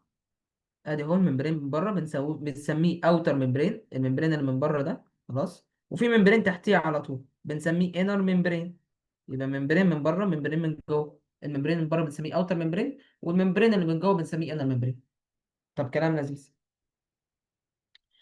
في ما بين التو ممبرينز، يعني شايف كده، شايف الفراغ الصغنطط ده؟ تمام. في ما بين التو ممبرينز، انت اهو شايف في فراغ هنا صغنطط. او الفراغ ده بنسميه ايه؟ ركز معايا كده. الفراغ ده الصغير ده بنسميه انتر ممبرينس سبيس. يبقى فيه ممبرين من بره وممبرين من جوه، اوتر ممبرين وانر ممبرين. الفراغ اللي ما بينهم صغير خالص في الكلوروبلاست بس موجود، وبنسميه ايه؟ بنسميه انتر ممبرينس سبيس، يعني فراغ ما بين الممبرينز. طيب الفراغ اللي من جوه بقى، شايف الفراغ اللي من جوه ده كله ده؟ لو انا فتحت جوه الانر ممبرين هلاقي فيه فراغ كبير. الفراغ الكبير ده بنسميه استروما، او الفراغ الكبير ده مليان بالاستروما. يبقى الفراغ الكبير ده اسمه ستروما. يبقى تمام. يبقى بص كده، ادي الفراغ الكبير اللي من جوه ده بنسميه ايه؟ بنسميه ستروما. دي واحده. ادي الفراغ اللي من جوه، انا عايز ابين لك ان هو الفراغ يعني اهو. الفراغ اللي من جوه ده بنسميه استروما. تمام. يبقى كده حتى الان ايه؟ في اوتر ممبرين وانر ممبرين. الاوتر ممبرين والانر ممبرين ما بينهم فراغ اسمه انتر ممبرينس سبيس او انتر ممبرين سبيس. طب والفراغ اللي جوه، اللي جوه الانر ممبرين، اللي هو متحوط جوه الانر ممبرين، اسمه ايه؟ اسمه ستروما. طب كلام لذيذ. الاستروما دي هي الفراغ او الفلويد، يعني ممكن اقول على الفراغ او على الفلويد اقول على الاستروما. بس الاستروما دي مليانه فلويد. خلاص. الفلويد ده اسمه ايه؟ اسمه ستروما. خلاص. يبقى في فلويد جوه او في فراغ جوه، مش فارقه، اسمه ستروما. تمام. طيب لو لاحظت كده الاستروما هتلاقي فيه اكياس. او بص الاول نقول الاستروما دي جواها ايه. جواها دي ان ايه ورايبوزومز. اه تاني. قال لك اه. طب والدي ان ايه والرايبوزومز دول هم بتوع السيلز ولا مختلفين؟ قال لك لا مختلفين. ايه ده؟ يعني هي زي الميتوكوندريا بالظبط؟ يبقى الفراغ او الاستروما اللي جوه دي، او الفلويد اللي جوه اللي اسمه ستروما ده، خلاص، بيبقى جواه ايه؟ دي ان ايه. دي ان ايه بس. قال لك معاه رايبوزومز، بس ليه بس المخصصين بتوع الكلوروبلاست، يبقى الدي ان ايه بتاع الكلوروبلاست والرايبوزوم بتاع الكلوروبلاست اللي هم مختلفين عن الدي ان ايه والرايبوزومز بتوع ايه؟ بتوع السيل. كلام لذيذ. طيب الاستروما دي، طب غير الدي ان ايه والرايبوزومز في حاجه تانية، في شويه انزيمز.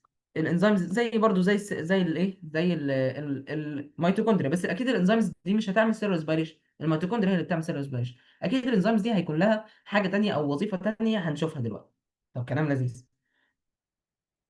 طب ماشي، بعيدا عن الكلام ده، انا شايف جوه في اكياس، بص كده معايا، شايف، حاسس ان في كيس اهو، على كيس، على كيس، على كيس، كأن جايب كيس كده، اكياس متبططه وحاطط كيس فوق بعضهم اهو. هنا الصوره دي برضو واضحه، ادي شايف اهو، ادي ده كيس اهو، وفي كيس تحس ان هو ايه، حاجه زي راس او العيش، عارف رغيف العيش، كأنه حاطط رغيفه عيش فوق بعض كده، كأنهم اكياس كده. ايه بقى؟ قال لك رغيف العيش الواحد، تمام، رغيف العيش الواحد ده اسمه ايه؟ اسمه ثايلاكويد.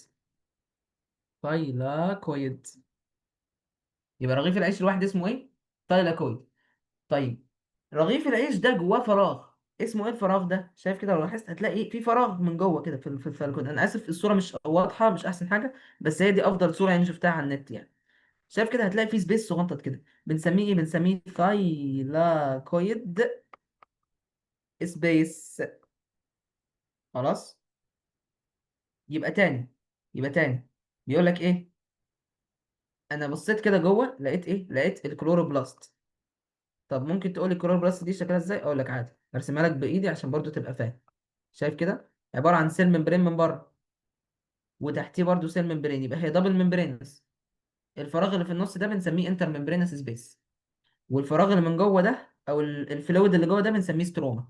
يبقى الفلويد اللي جوه ده اسمه ستروما، الفلويد الفراغ ده اسمه انتر ممبرينس سبيس. انتر ممبرين سبيس. طبعا اللي من بره ده ايه؟ اللي من بره ده عباره عن ايه؟ عباره عن اوتر ممبرين. واللي من جوه ده عباره عن ايه؟ عباره عن انر ممبرين. طيب بيقول لك الاستروما جواها ايه؟ اول حاجه جواها الدي ان ايه بتاع الكلوروبلاست، يبقى الكلوروبلاست دي ان ايه. طب وجواها ايه؟ الدي ان ايه بتاعها بيكون سيركولار، بيكون دائري يعني. تمام. طب غير الدي ان ايه بنلاقي ايه؟ بنلاقي فيه رايبوزومز. الكلوروبلاست رايبوزومز برضو، يعني رايبوزومز ليها علاقه بالكلوروبلاست مش بالسيل. طيب بعد كده، غير الكلوروبلاست رايبوزومز في ايه؟ قال لك في شويه انزيمز اهو، عملها بلون تاني حتى، في شويه انزيمز اهو. خلاص، او نعملها بشكل لطيف كده، ادي انزيم اهو وادي انزيم اهو. خلاص اهو، في شويه انزيمز. ايه لازمه هذه الانزيمز؟ لازمه هذه الانزيمز انها ايه؟ تساعد السيل في حاجه هنعرفها دلوقتي. طب غير الانزيمز، لقيت في ترغيفه عيش فوق بعضيها اهو، رغيفه عيش فوق بعضيها، رغيفه عيش فوق بعضيها. تمام. رغيف العيش الواحد سميناه ايه؟ انا بس بشبهها لك ان هو رغيف عيش يعني. رغيف العيش الواحد سميناه ايه؟ ثايلاكويد. سوري، ثايلاكويد. طيب والفراغ اللي جوه، شايف الفراغ اللي جوه ده؟ اللي هو ده اسمه ايه؟ اسمه ثايلاكويد سبيس. ثايلاكويد سبيس، الفراغ اللي جوه الثايلاكويد. بس بيقول لك اخر حاجه ان رغيفه العيش اللي فوق بعضيها المفروض انت في الطبيعه هتسميها ايه؟ عمود عيش مثلا، احنا هنا بنسميها جرانم.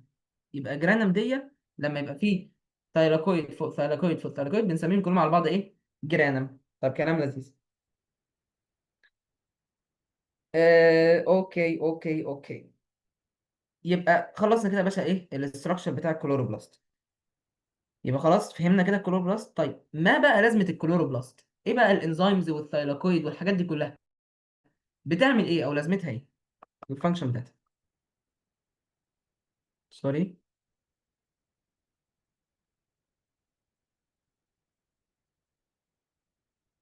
ايه الفانكشن بتاعت الكلوروبلاست؟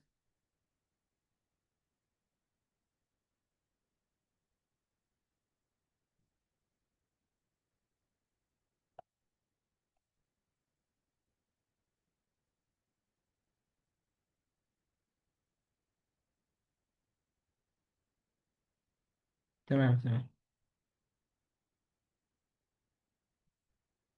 ايه الفانكشن بقى بتاعت الكلوروبلاست؟ ما هي الفانكشن اوف كلوروبلاست؟ ايه بقى لازمة الكلوروبلاست يا باشا؟ قال لك والله بسيطة، دي واحدة بس عشان.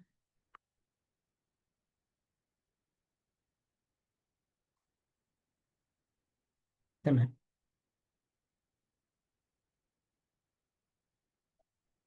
تمام اوكي. ما هي لازمة الكلوروبلاست؟ ايه لازمة الكلوروبلاست دي؟ قال لك والله الفانكشن بتاعتها سهلة خالص وبسيطة جدا. تمام.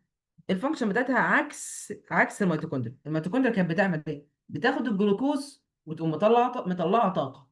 قال لك دي بتعمل حاجة اسمها الفوتوسينثيسيس او البناء الضوئي. يعني ايه فوتوسينثيسيس او بناء ضوئي؟ قال لك بكل بساطة هي انك تاخد السي او 2 والووتر، خلاص، وعن طريق السان لايت او اشعه الشمس، يعني في وجود السان لايت او اشعه الشمس اللي هي الطاقه يعني، تقوم محول ايه، تقوم محولها انتو جلوكوز واكسجين. عكسنا اللي فات. فاكر اللي فات؟ اوريك اهو. الاول تعالى نجيب الايه، تعالى نجيب تعالى نجيب قصدي الصوره من الكتاب، ثانيه واحده.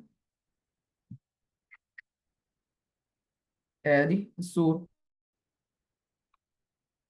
شايف كده؟ ايه الحوار ده؟ قال لك بص يا باشا، خدت السي او 2، حطيت عليه H2O في وجود السان لايت. يبقى ايه اهو، بيقول لك انرجي من اللايت اللي هو السان لايت.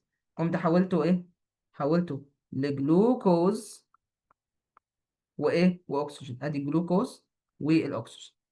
تمام. عكس التانية ولا مش عكس التانية؟ مش التانية كنا بناخد الجلوكوز والاكسجين ونقوم نعكسهم؟ بص كده ثانية واحدة. مش كنا بناخد الجلوكوز والاكسجين ونقوم عكسينهم، نحولهم ايه، نحولهم ل CO2 H2O ونطلع طاقه. اهي دي بقى بتاخد الطاقه وتقوم واخده بتاخد الطاقه من الشمس وتاخد CO2 O2 تقوم تدمجهم على بعض تعمل لك جلوكوز واكسجين. فدي بنسميها فوتوسينثيسيس. خلاص. دي البناء الضوئي، اكيد خدتوها قبل كده البناء الضوئي. اكيد خدتوا البناء الضوئي في ابتدائي يعني، سوري في اعدادي. خلاص يبقى ده بالنسبه للايه، ده بالنسبه للكلوروبلاست. يبقى كده يا باشا احنا خلصنا الكلوروبلاست. تاني، الكلوروبلاست عباره عن ايه؟ عباره عن سيل اورجانيل حواليه كام ممبرين؟ حواليه تو ممبرينز. ادي اهو ممبرين من بره اسمه ايه؟ اسمه الاوتر ممبرين، وممبرين تحتيه من جوه اسمه الانر ممبرين. في فرق او فراغ ما بينهم اسمه الانتر ممبرين سبيس. طب والفراغ اللي من جوه او الفلويد اللي من جوه بنسميه ايه؟ استروما. طب الاستروما دي عليها ايه؟ عليها رغيفه عيش. الرغيف العيش الواحد بنسميه ثايلاكويد. طب والفراغ اللي جوه بنسميه ايه؟ ثايلاكويد سبيس. طب رغيفة العيش فوق بعضيها، طابور العيش ده بنسميه ايه؟ بنسميه سوري، بنسميه جرانم. جرانم مش جرانم، جرانم. تمام. كلام لذيذ. ايه الفانكشن بتاعتها؟ فوتوسينثيسيس، يعني انها تاخد CO2، تاخد H2O وتقوم محولهم لجلوكوز واكسجين. كلام لذيذ. يبقى تعالى نروح نصحح او نقول ان احنا خلصنا الايه، خلصنا الكلوروبلاست زي الفل. خلصنا كده ايه اليوكاريتيك سيل ستراكشر. يعني ايه اليوكاريتيك سيل ستراكشر؟ فاكر من اول ما بدأنا من عند السيل ممبرين خلصنا لحد الكلوروبلاست كده يا باشا، كل الايه، كل الحاجات الموجوده في اليوكاريتيكس. طب دلوقتي هنعمل ايه؟ هنلعب لعبتين. هنلعب لعبتين ونتكلم على مرض ونتكل على الله. نمسك بقى ايه، نمسك يا باشا نلعب اللعبه. اول لعبه بيقول لك انا هفرق بكل بساطه وبكل تفاهه، بس اخد بق ثانيه واحده. ماكسي كولا عشان المقاطعه، المقاطعه لسه شغاله يا رجاله. تمام. تعال نكمل. آه... نجيب او ثانيه قبل ما نجيب الصوره. تعال احنا هنتكلم على ايه دلوقتي؟ ركز معايا. الفرق بين البلانيت اند انيمال ستراكشر. يبقى البلانيت فيرسز الانيمال ستراكشر.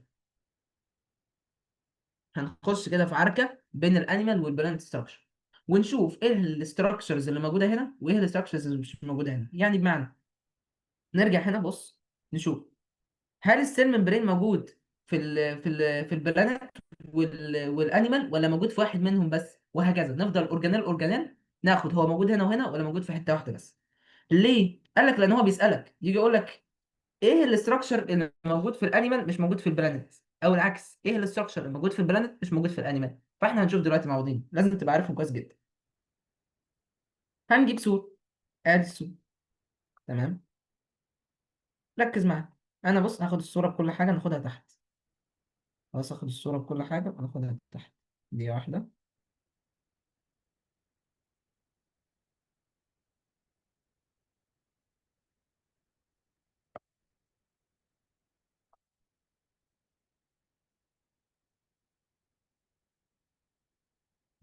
ثانيه واحده.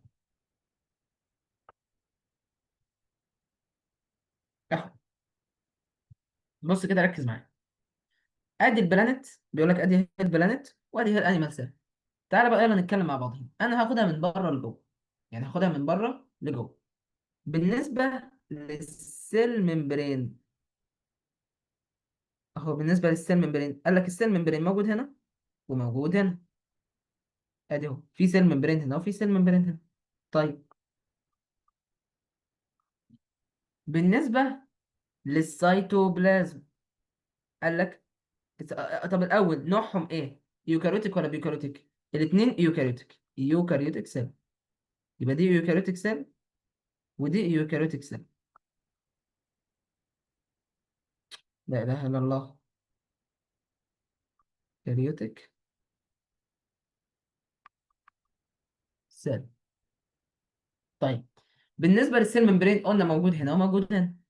طب بالنسبه للسيتوبلازم قال لك السيتوبلازم موجود برضو في الاثنين، موجود في البلانت سيل وموجود في الانيمال سيل، لان هما الاثنين يوكاريوتيك. تمام، فاكيد عندهم سيل ممبرين واكيد عندهم سيتوبلازم. طب بالنسبه للنيوكليوس، احنا مش قلنا اي يوكاريوتيك سيل عندها نيوكليوس؟ اما البيروكريتيك سيل كان عندها ايه؟ نيوكليويد. فهم عشان هما الاثنين يوكاريوتيك سيل هيبقى عندهم هما الاثنين نيوكليوس. طب بالنسبه للاندوبلازميك ريتيكولم قال لك الاندوبلازميك ريتيكولم موجوده هنا موجوده هنا. ما هما الاثنين ايوكاريوتيك. طب بالنسبه للميتوكوندريا قال لك الميتوكوندريا برضو موجوده هنا وموجوده هنا، لان الميتوكوندريا دي هي اللي بتعمل الطاقه. مفيش سيل ما ينفعش ما يبقاش عندها ميتوكوندريا، ايوكاريوتيك سيل يعني. ادي ميتوكوندريا. طيب دول الحاجات المتشابهين بينهم هما الاثنين. طب ما فيش فرق. اللي يهمني احفظه بقى ايه؟ الحاجات المختلفه بينهم. ركز معايا في الحاجات المختلفه بينهم. اول حاجه مختلفه بينهم، اول حاجه مختلفه بينهم ان البلانت سيل عندها حاجه اسمها سيل وول. ايه هو السيل وول؟ يبقى السيل وول موجود هنا لكن مش موجود في الانيمال سيل. طب ايه هو السيل وول ده؟ قال لك ركز معايا. بص، شايف يا باشا؟ دي واحده كده. شايف؟ ادي السيل ممبرين، بص كده ادي السيل ممبرين من جوه، ده السيل ممبرين. بس انا ملاحظ ان على السيل ممبرين، دقيقه واحده يا شباب، دقيقه واحده يا شباب. نجيب الشاشه ثانيه.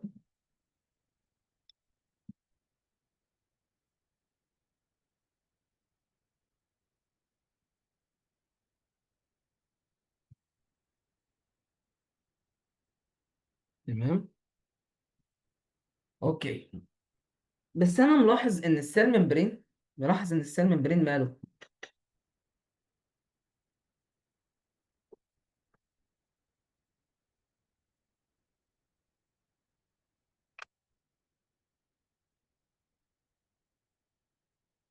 ماشي. ملاحظ ان السيل ممبرين ماله. ملاحظ ان السيل ممبرين حواليه حاجه اخضر تخينه كده، تخيننج تخين كده. بص، حاجه كده بيكون حوالين السيل ممبرين كده لاير زياده، طبقه زياده كده وبتكون تخينه خالص. تمام. الحاجه اللي زياده دي اللي هي معموله هنا بالاخضر اهو، الاخضر فاتح شويه، اسمها ايه؟ اسمها السيل وول. يبقى السيل وول ده عباره عن ايه؟ طبقه زياده فوق السيل ممبرين. يبقى السيل وول ده عباره عن ايه؟ طبقه زياده فوق السيل ممبرين. طب ايه لازمه الطبقه الزياده فوق السيل ممبرين دي؟ عشان تمنتين الاستراكشر، او تدي الخليه قوه، تبقى الخليه اقوى من الانيمال سيل، مش تتفعص وكده، تبقى ليها قوه ومتانه. يبقى اول حاجه موجوده في البلانت مش موجوده في الانيمال هي عباره عن ايه؟ هي عباره عن السيل وول. طيب يبقى اول حاجه موجوده في البلانت سيل مش موجوده في الانيمال هي السيل وول. بيقول لك في بعض الاحيان بتلاقي تو سيل وولز فوق بعضهم. يعني شايف اللون الاخضر ده، بتلاقي عليه في بعض الاحيان كده طبقه زياده اهو، طبقه زياده عليه، يعني بيكون طبقتين. فبيقول لك اللي من بره ده، اللي من بره بنسميه برايمر، واللي من جوه بنسميه سكندري. فاهم؟ يبقى ايه؟ يبقى بيقول لك ان في بعض الاحيان بنسميه برايمري سيل وول، واللي من جوه بنسميه سكندري سيل وول. يبقى في بعض الاحيان مش بس بيبقى عندها سيل وول واحد، ده بيبقى عندها تو سيل وولز. والسيل وول اللي من جوه بنسميه ايه؟ سكندري، واللي من بره بنسميه برايمري. تمام؟ طب كلام لذيذ. ده بالنسبه للسيل وول. طيب، ايه تاني في استراكشر تاني موجود في السيل، في البلانت سيل، مش موجود في الانيمال سيل؟ اه. عارف ايه هو؟ اللي احنا لسه واخدينه دلوقتي، الكلوروبلاست. قال لك خلي بالك الكلوروبلاست دي موجوده في الانيمال، في البلانت سيل، لكن مش موجوده في الانيمال سيل. فين الكلوروبلاست؟ اهي الكلوروبلاست، شايف اللي هي باللون الاخضر دي؟ شايف اللي هي الحاجات اللي باللون الاخضر دي الكلوروبلاست. دي موجوده هنا. تعالى وريني كده، موجوده هنا؟ مش موجوده هنا. ده اللي بالاخضر هنا ده لايزوزوم. خلاص، مش كلوروبلاست. خلاص. فالكلوروبلاست بتبقى موجوده ايه؟ موجوده في البلانت سيل، مش بتبقى موجوده في الانيمال سيل. كلام لذيذ. ايه تاني بيبقى موجود في البلانت سيل مش موجود في الانيمال سيل؟ حاجه واحده بس. ايه هي؟ اخر حاجه، السنترال فاكيول. شايف كده؟ اهي السنترال فاكيول اللي في النص دي. يبقى تاني، دي حاجات تتحفظ، لازم تحفظوا لي الثلاثه دول. لو جه قال لك ايه الاستراكشرز اللي موجوده في البلانت سيل مش موجوده في الانيمال سيل، تقول لي ايه؟ تقول لي يا باشا انت عندك واحد، سيل وول، طبقه زياده، اديشنال لاير، طبقه زياده فوق السيل ممبرين عشان تحمي السيل وتديها ستراكشر كويس وكده، تخليها قويه. طب ايه بعد كده؟ كلوروبلاست. ايه لازمه الكلوروبلاست ده؟ قال لك الكلوروبلاست ده بيعمل فوتوسينثيسيس. تمام؟ والبلانتس بس هي اللي بتعمل فوتوسينثيسيس. عمرك شفت انيمال بيعمل فوتوسينثيسيس؟ لا. فعشان كده ايه؟ فعشان كده الكلوروبلاست موجود بس في البلانت سيل، في البلانتس او في النباتات، لكن الحيوانات ما عندهاش كلوروبلاست. والسنترال فاكيول عشان دي هي اللي بتحوش الايه، بتحوش البوتاسيوم والكالسيوم زي والكلورايد زي ما احنا قلنا، عشان ايه؟ لما السيل تحتاج. دي برضو موجوده بس في البلانت سيل، مش موجوده في الانيمال سيل. طب ايه بقى اللي موجود في الانيمال سيل مش موجود في البلانت سيل؟ حاجه واحده بس، اللايزوزوم. اللايزوزوم اللي بيكسر. اللايزوزوم ده بيبقى موجود بس في الانيمال سيل اهو، اللي هو بالاخضر هنا. اللي بالاخضر هنا ده اسمه اللايزوزوم، ده بيبقى موجود في الانيمال سيل. خلاص. لكن ما بيبقاش موجود في البلانت سيل. خلاص. وبيساعد الانيمال سيل انها تاكل، البلانت سيل ما بتاكلش، لكن الانيمال سيل بتاكل. يبقى الحاجه الوحيده اللي موجوده في الانيمال مش موجوده في البلانت هي الايه؟ هي اللايزوزوم. طيب، خلصنا كده الفرق بين الايه، خلصنا الفرق بين البلانت والانيمال سيل. خلاص، لا، الحاجه اللي قبل الاخيره خلاص ونتكل على الله. ما بقى الفرق بين الفنجاي، سوري، الفرق بين الفنجاي او الفنجل سيل والبكتيريا؟ مبدئيا، ايه هي البكتيريا وايه هي الفنجاي؟ افكرك بس نجيب الصوره الأول. البكتيريا كانت من انهي نوع من التايب، من انهي تايبس من السيلز؟ بروكاريوتيك ولا يوكاريوتيك سيلز؟ قال لك البكتيريا كانت بروكاريوتيك سيل.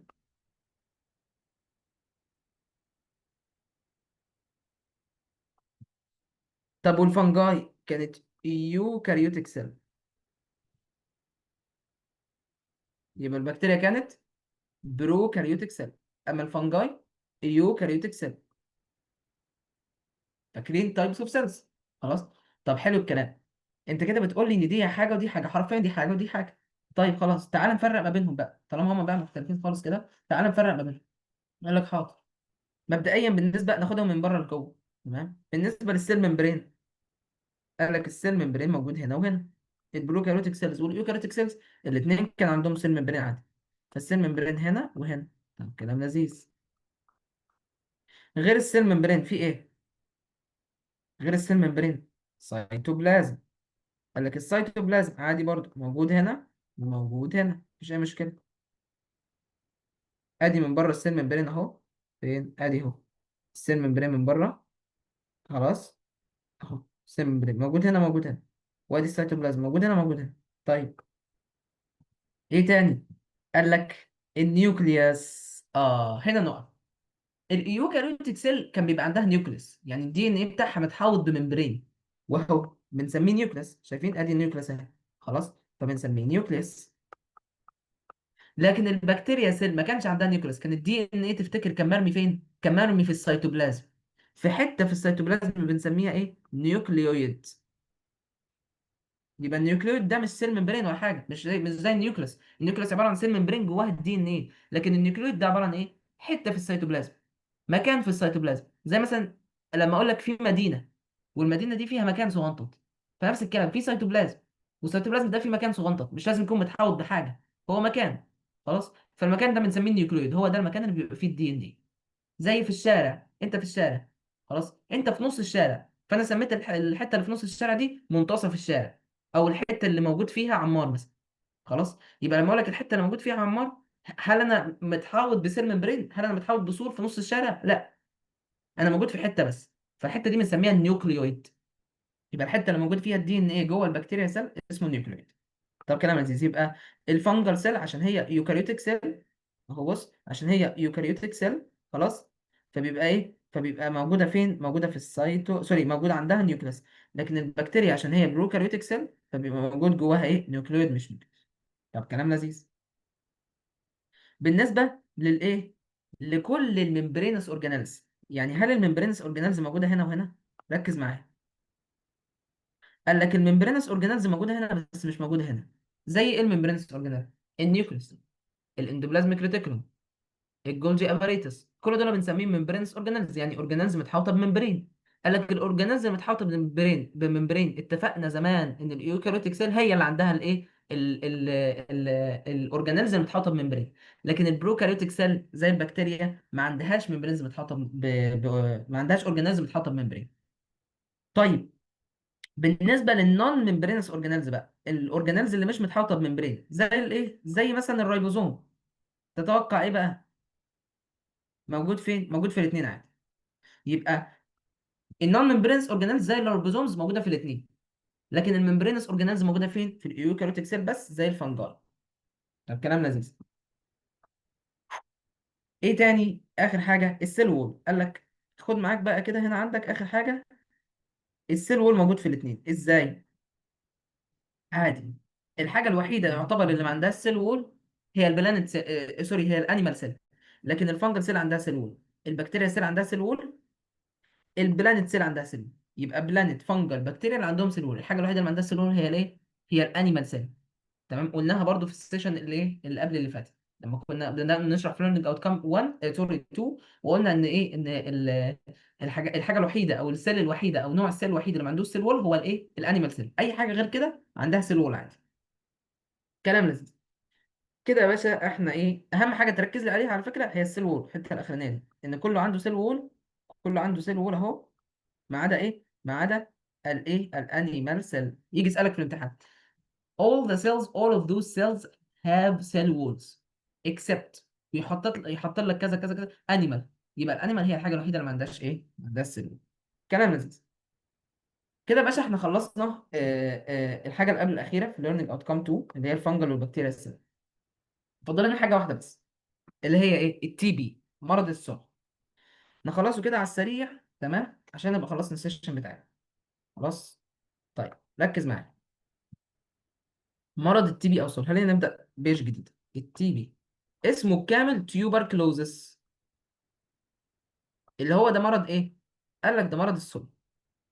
مبدئيا كده قبل ما نبدا نشرح فيه، خليني اكلمك عن مرض السل عشان تبقى عارف يعني ايه مرض السل. مرض السل ده مرض مشهور جدا، كان في فتره من الفترات يعني مشهور، يعني في مصر. كان في فتره من الفترات كده تلاقي ناس كتير عندها مرض السل، لدرجه ان اتعمل عليه افلام قديمه. يعني انت لو رحت في الافلام اللي طلعت 1960 او 1970 في مصر يعني، الافلام دي كان فيها افلام كتير بتتكلم على السل، يعني يجيب لك واحد مريض سل وهكذا وكده. تمام، اوكي. ايه بقى مرض السل؟ اشهر حاجه بتحصل في مرض السل هو مرض بيصيب الرئه غالبا. تمام، يعني هو مرض زي الانفلونزا بيصيب الرئه غالبا. طب ده معناه ان هو ممكن ما يجيش في اي حته تاني في الجسم، يجي في اي حته، ممكن يروح في اي حته في الجسم. بس هو بيحب يتركز في الرئه، او غالبا بيجي في الرئه. طيب، ايه اشهر حاجه يعني اول ما الشخص ده يتعب بمرض السل؟ اشهر حاجه، انا اول لما يخش لي مريض، خلاص، المريض ده يخش لي وانا احس ان هو عنده سل، ايه اشهر حاجه اشوفها؟ بيكح دم. اشهر حاجه ان هو coughing blood، يعني بيكح دم. يبقى اشهر حاجه في مرض السل ان هو بيكح دم. تلاقي المريض قاعد ايه يقعد كده شويه، تلاقي فيه دم طالع من الكحه. دي حاجه غريبه، انت عارف تكح تطلع بلغم، ممكن تكح يا عم ترجع، لكن تكح تطلع دم، دي مصيبه. فانا كده غالبا بس بفكر في مرض السل، فانت افهمها او خليك عارف واربط مرض السل ان هو مرض بيجي في الرئه، اول ما بيجي غالبا بيهلك تكح دم. طيب، تعالى نمسك الموضوع ببساطه يعني. تعالى نمسك الموضوع سهل جدا. بيقول لك بص يا باشا، المرض ده بيبقى بسبب ايه؟ لازم افهم الاول هو ايه السبب الاساسي اللي جه في الرئه هل المرض ده يحصل. قال لك نوع من انواع البكتيريا. يبقى في بكتيريا، سوري، يبقى في بكتيريا معينه، خلاص، البكتيريا المعينه دي جات لك، تمام. طيب، ايه اللي بيحصل؟ قال لك البكتيريا دي بتخش جوه الجسم، بتنتر يور بودي، اللي هو ايه، اللي هو غالبا بتخش اللنج يعني. خلاص، يبقى غالبا بتخش اللنج. يبقى البكتيريا دي بتخش جوه البادي بتاعك، خلاص، غالبا بتخش في اللنج، في الرئتين. طب كلام لذيذ. اول ما بتخش، ايه اللي بيحصل؟ قال لك عندك حاجتين ممكن يحصل. تبدا البكتيريا دي، او اقول لك الاول، تبدا البكتيريا دي تعمل ايه؟ تبدا البكتيريا تتخانق مع الميتوكوندريا. هكتبها بالعربي، تتخانق، سوري، مش مع الميتوكوندريا، تتخانق مع الماكروفاج. فاكرين الماكروفيج او الماكروفيج اللي احنا خدناه في اول السيشن؟ قلنا بتاكل البكتيريا. فتبدا هي تتخانق مع البكتيريا، الماكروفيج تقوم سوري، الماكروفيج تقوم تاخد البكتيريا دي جواها. يبقى دي السيل بتاعت الماكروفيج، خلاص، وادي جوه في فاكيول كده، وادي جواها البكتيريا. يبقى اللي بالاخضر ده ايه؟ ده البكتيريا، خلاص. البكتيريا اسمها ايه بالمناسبه؟ اسمها مايكو بكتيريوم توبركلوز. اسمها مايكو بكتيريا، ده اسم البكتيريا، مايكو بكتيريوم توبركلوز، اسمها باسم المرض يعني، خلاص. بكتيريوم توبركلوز، مايكو بكتيريوم توبركلوز. فادي ايه؟ ادي الماكروفيج. اول ما تخش البكتيريا في اللنج، اول ما تخش في الرئه بتاعت حضرتك، تيجي الماكروفيج واكله البكتيريا دي.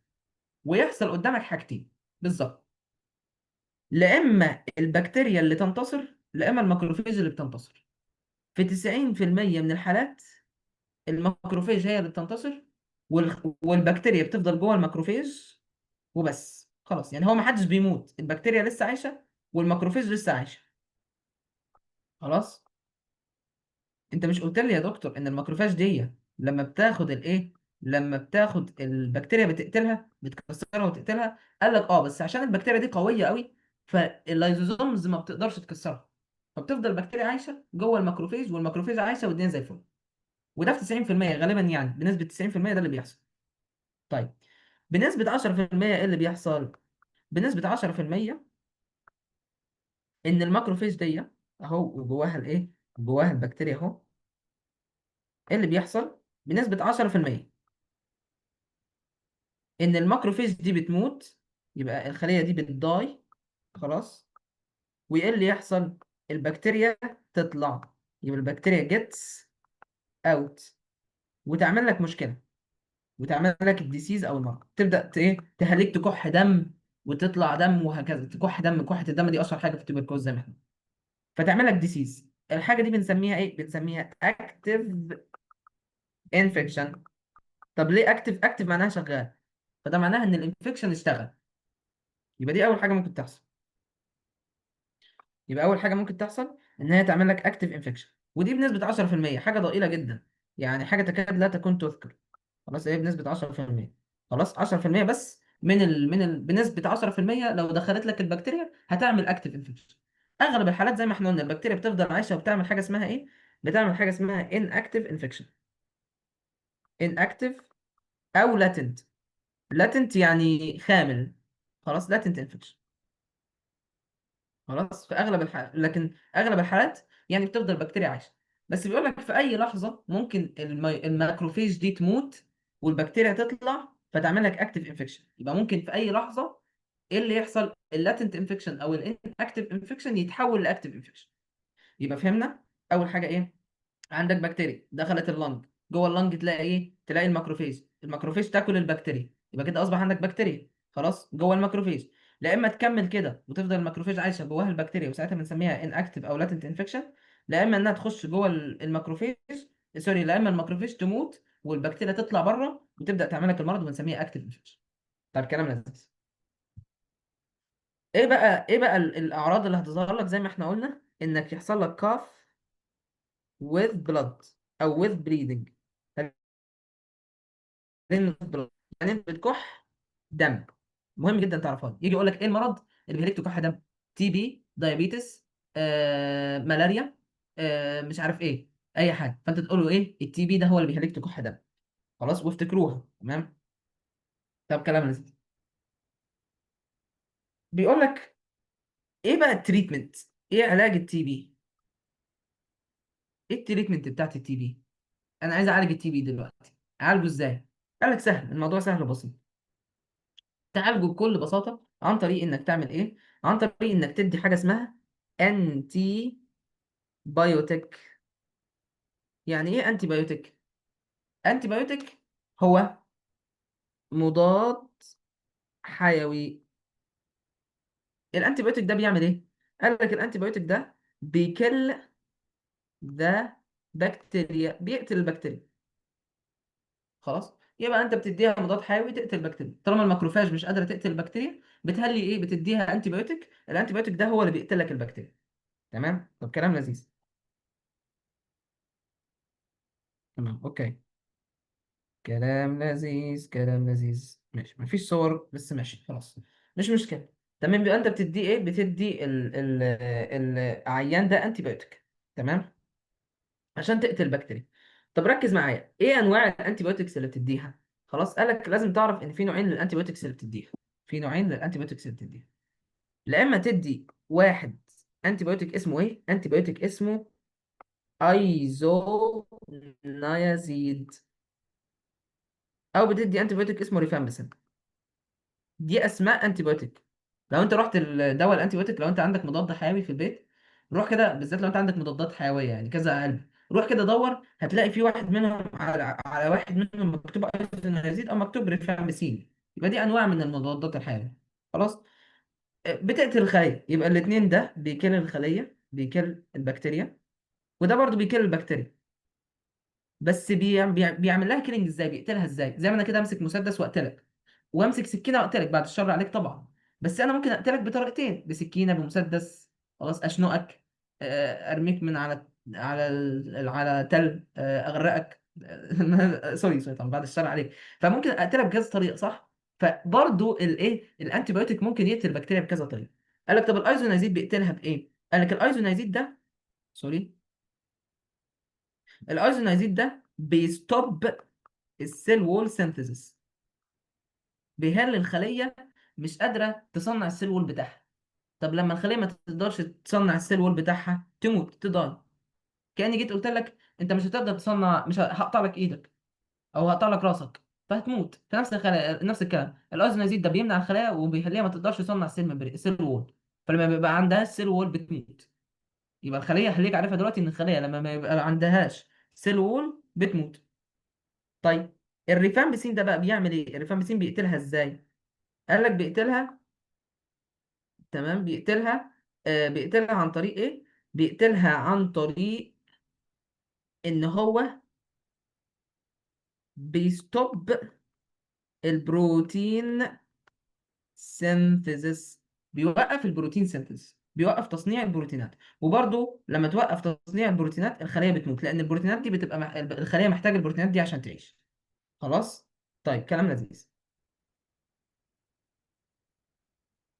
في حاجه صغيره في الاخر كده بيقول لك ان في نوعين من التوبركلوزس. في نوعين، يبقى في تو تايبس من لو انت هيجي لك توبركلوز. حاجه اسمها برايمري تي بي، وحاجه اسمها سكندري تي بي. ايه الفرق؟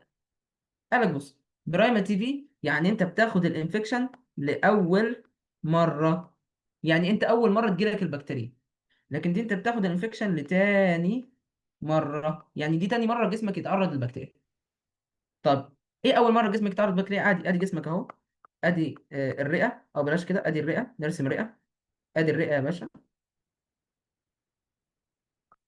تمام، ادي الرئتين دول بتوعك، دول اللنجز. خلاص، فاول مره يجي لهم البكتيريا دي اللي هي الوحشه دي اسمها مايكروبكتيريا تيبوكلوز، اول مره يجي لهم البكتيريا، خلاص، دي معناها برايمري تي بي. طب لو لتاني مره، ادي برضو نفس الايه، ادي نفس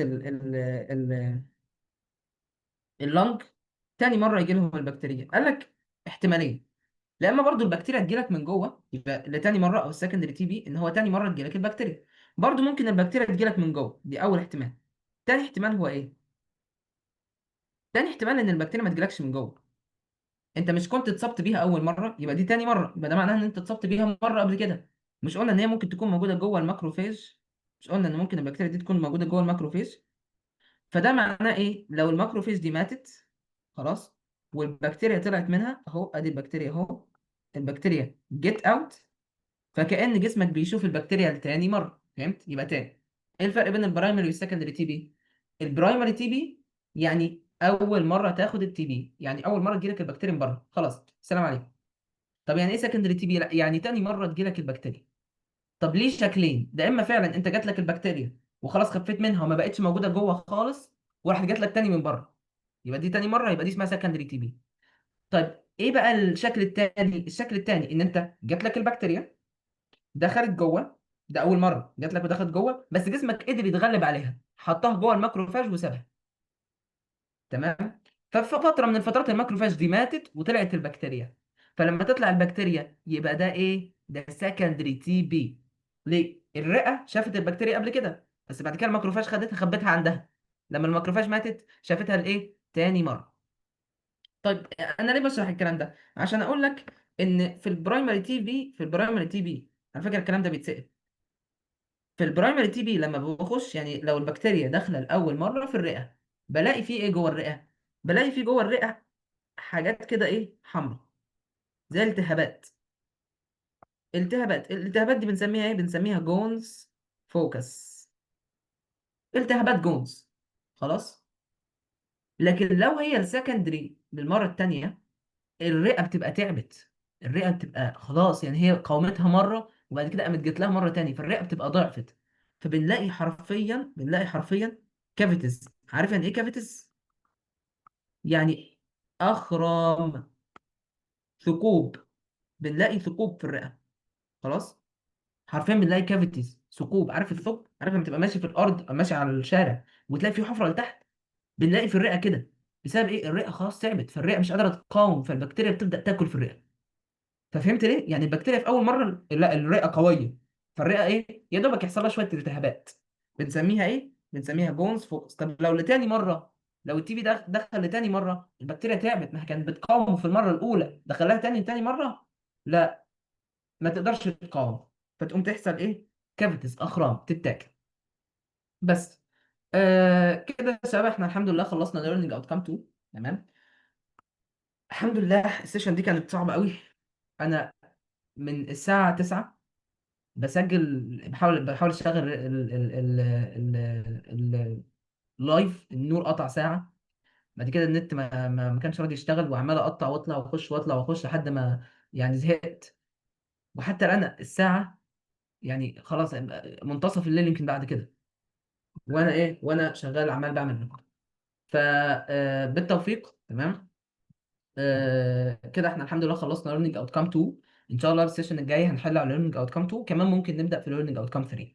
ركزوا السيشن الجاي هنحل امتحانات قديمه، وهنحل دقيقه واحده.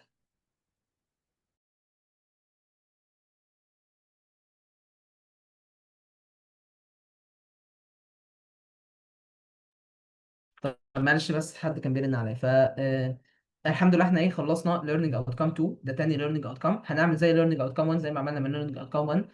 هنحل الامتحانات القديمه، الباست اكزامز، وان شاء الله نحل اسئله مهمه جدا جدا جدا، هاي ييلد كويشنز، اسئله مهمه لازم تبقى عارفها عشان هي غالبا ممكن تيجي في الامتحان.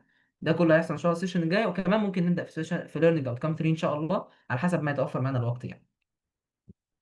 كده احنا الحمد لله خلصنا كل الكونسبتس اللي كنا عايزين نخلصها النهارده، خلصنا حتى التي بي تمام الحمد لله. وخلصنا learning outcome 2، اعوذ بالله. بالتوفيق يا شباب. وبس يعني ان شاء الله ايه ابلغكم ان شاء الله السيشن الجايه هتبقى هبعت لكم الفايلز بتاعتي ان شاء الله قبل السيشن زي ما متعودين. وبس، واللي عايز لو حد عايز يتواصل معايا تمام، طبعا هتلاقي كل الكلام ده في الديسكربشن في الفيديو على اليوتيوب تحت، بس برضه هو رقم يعني.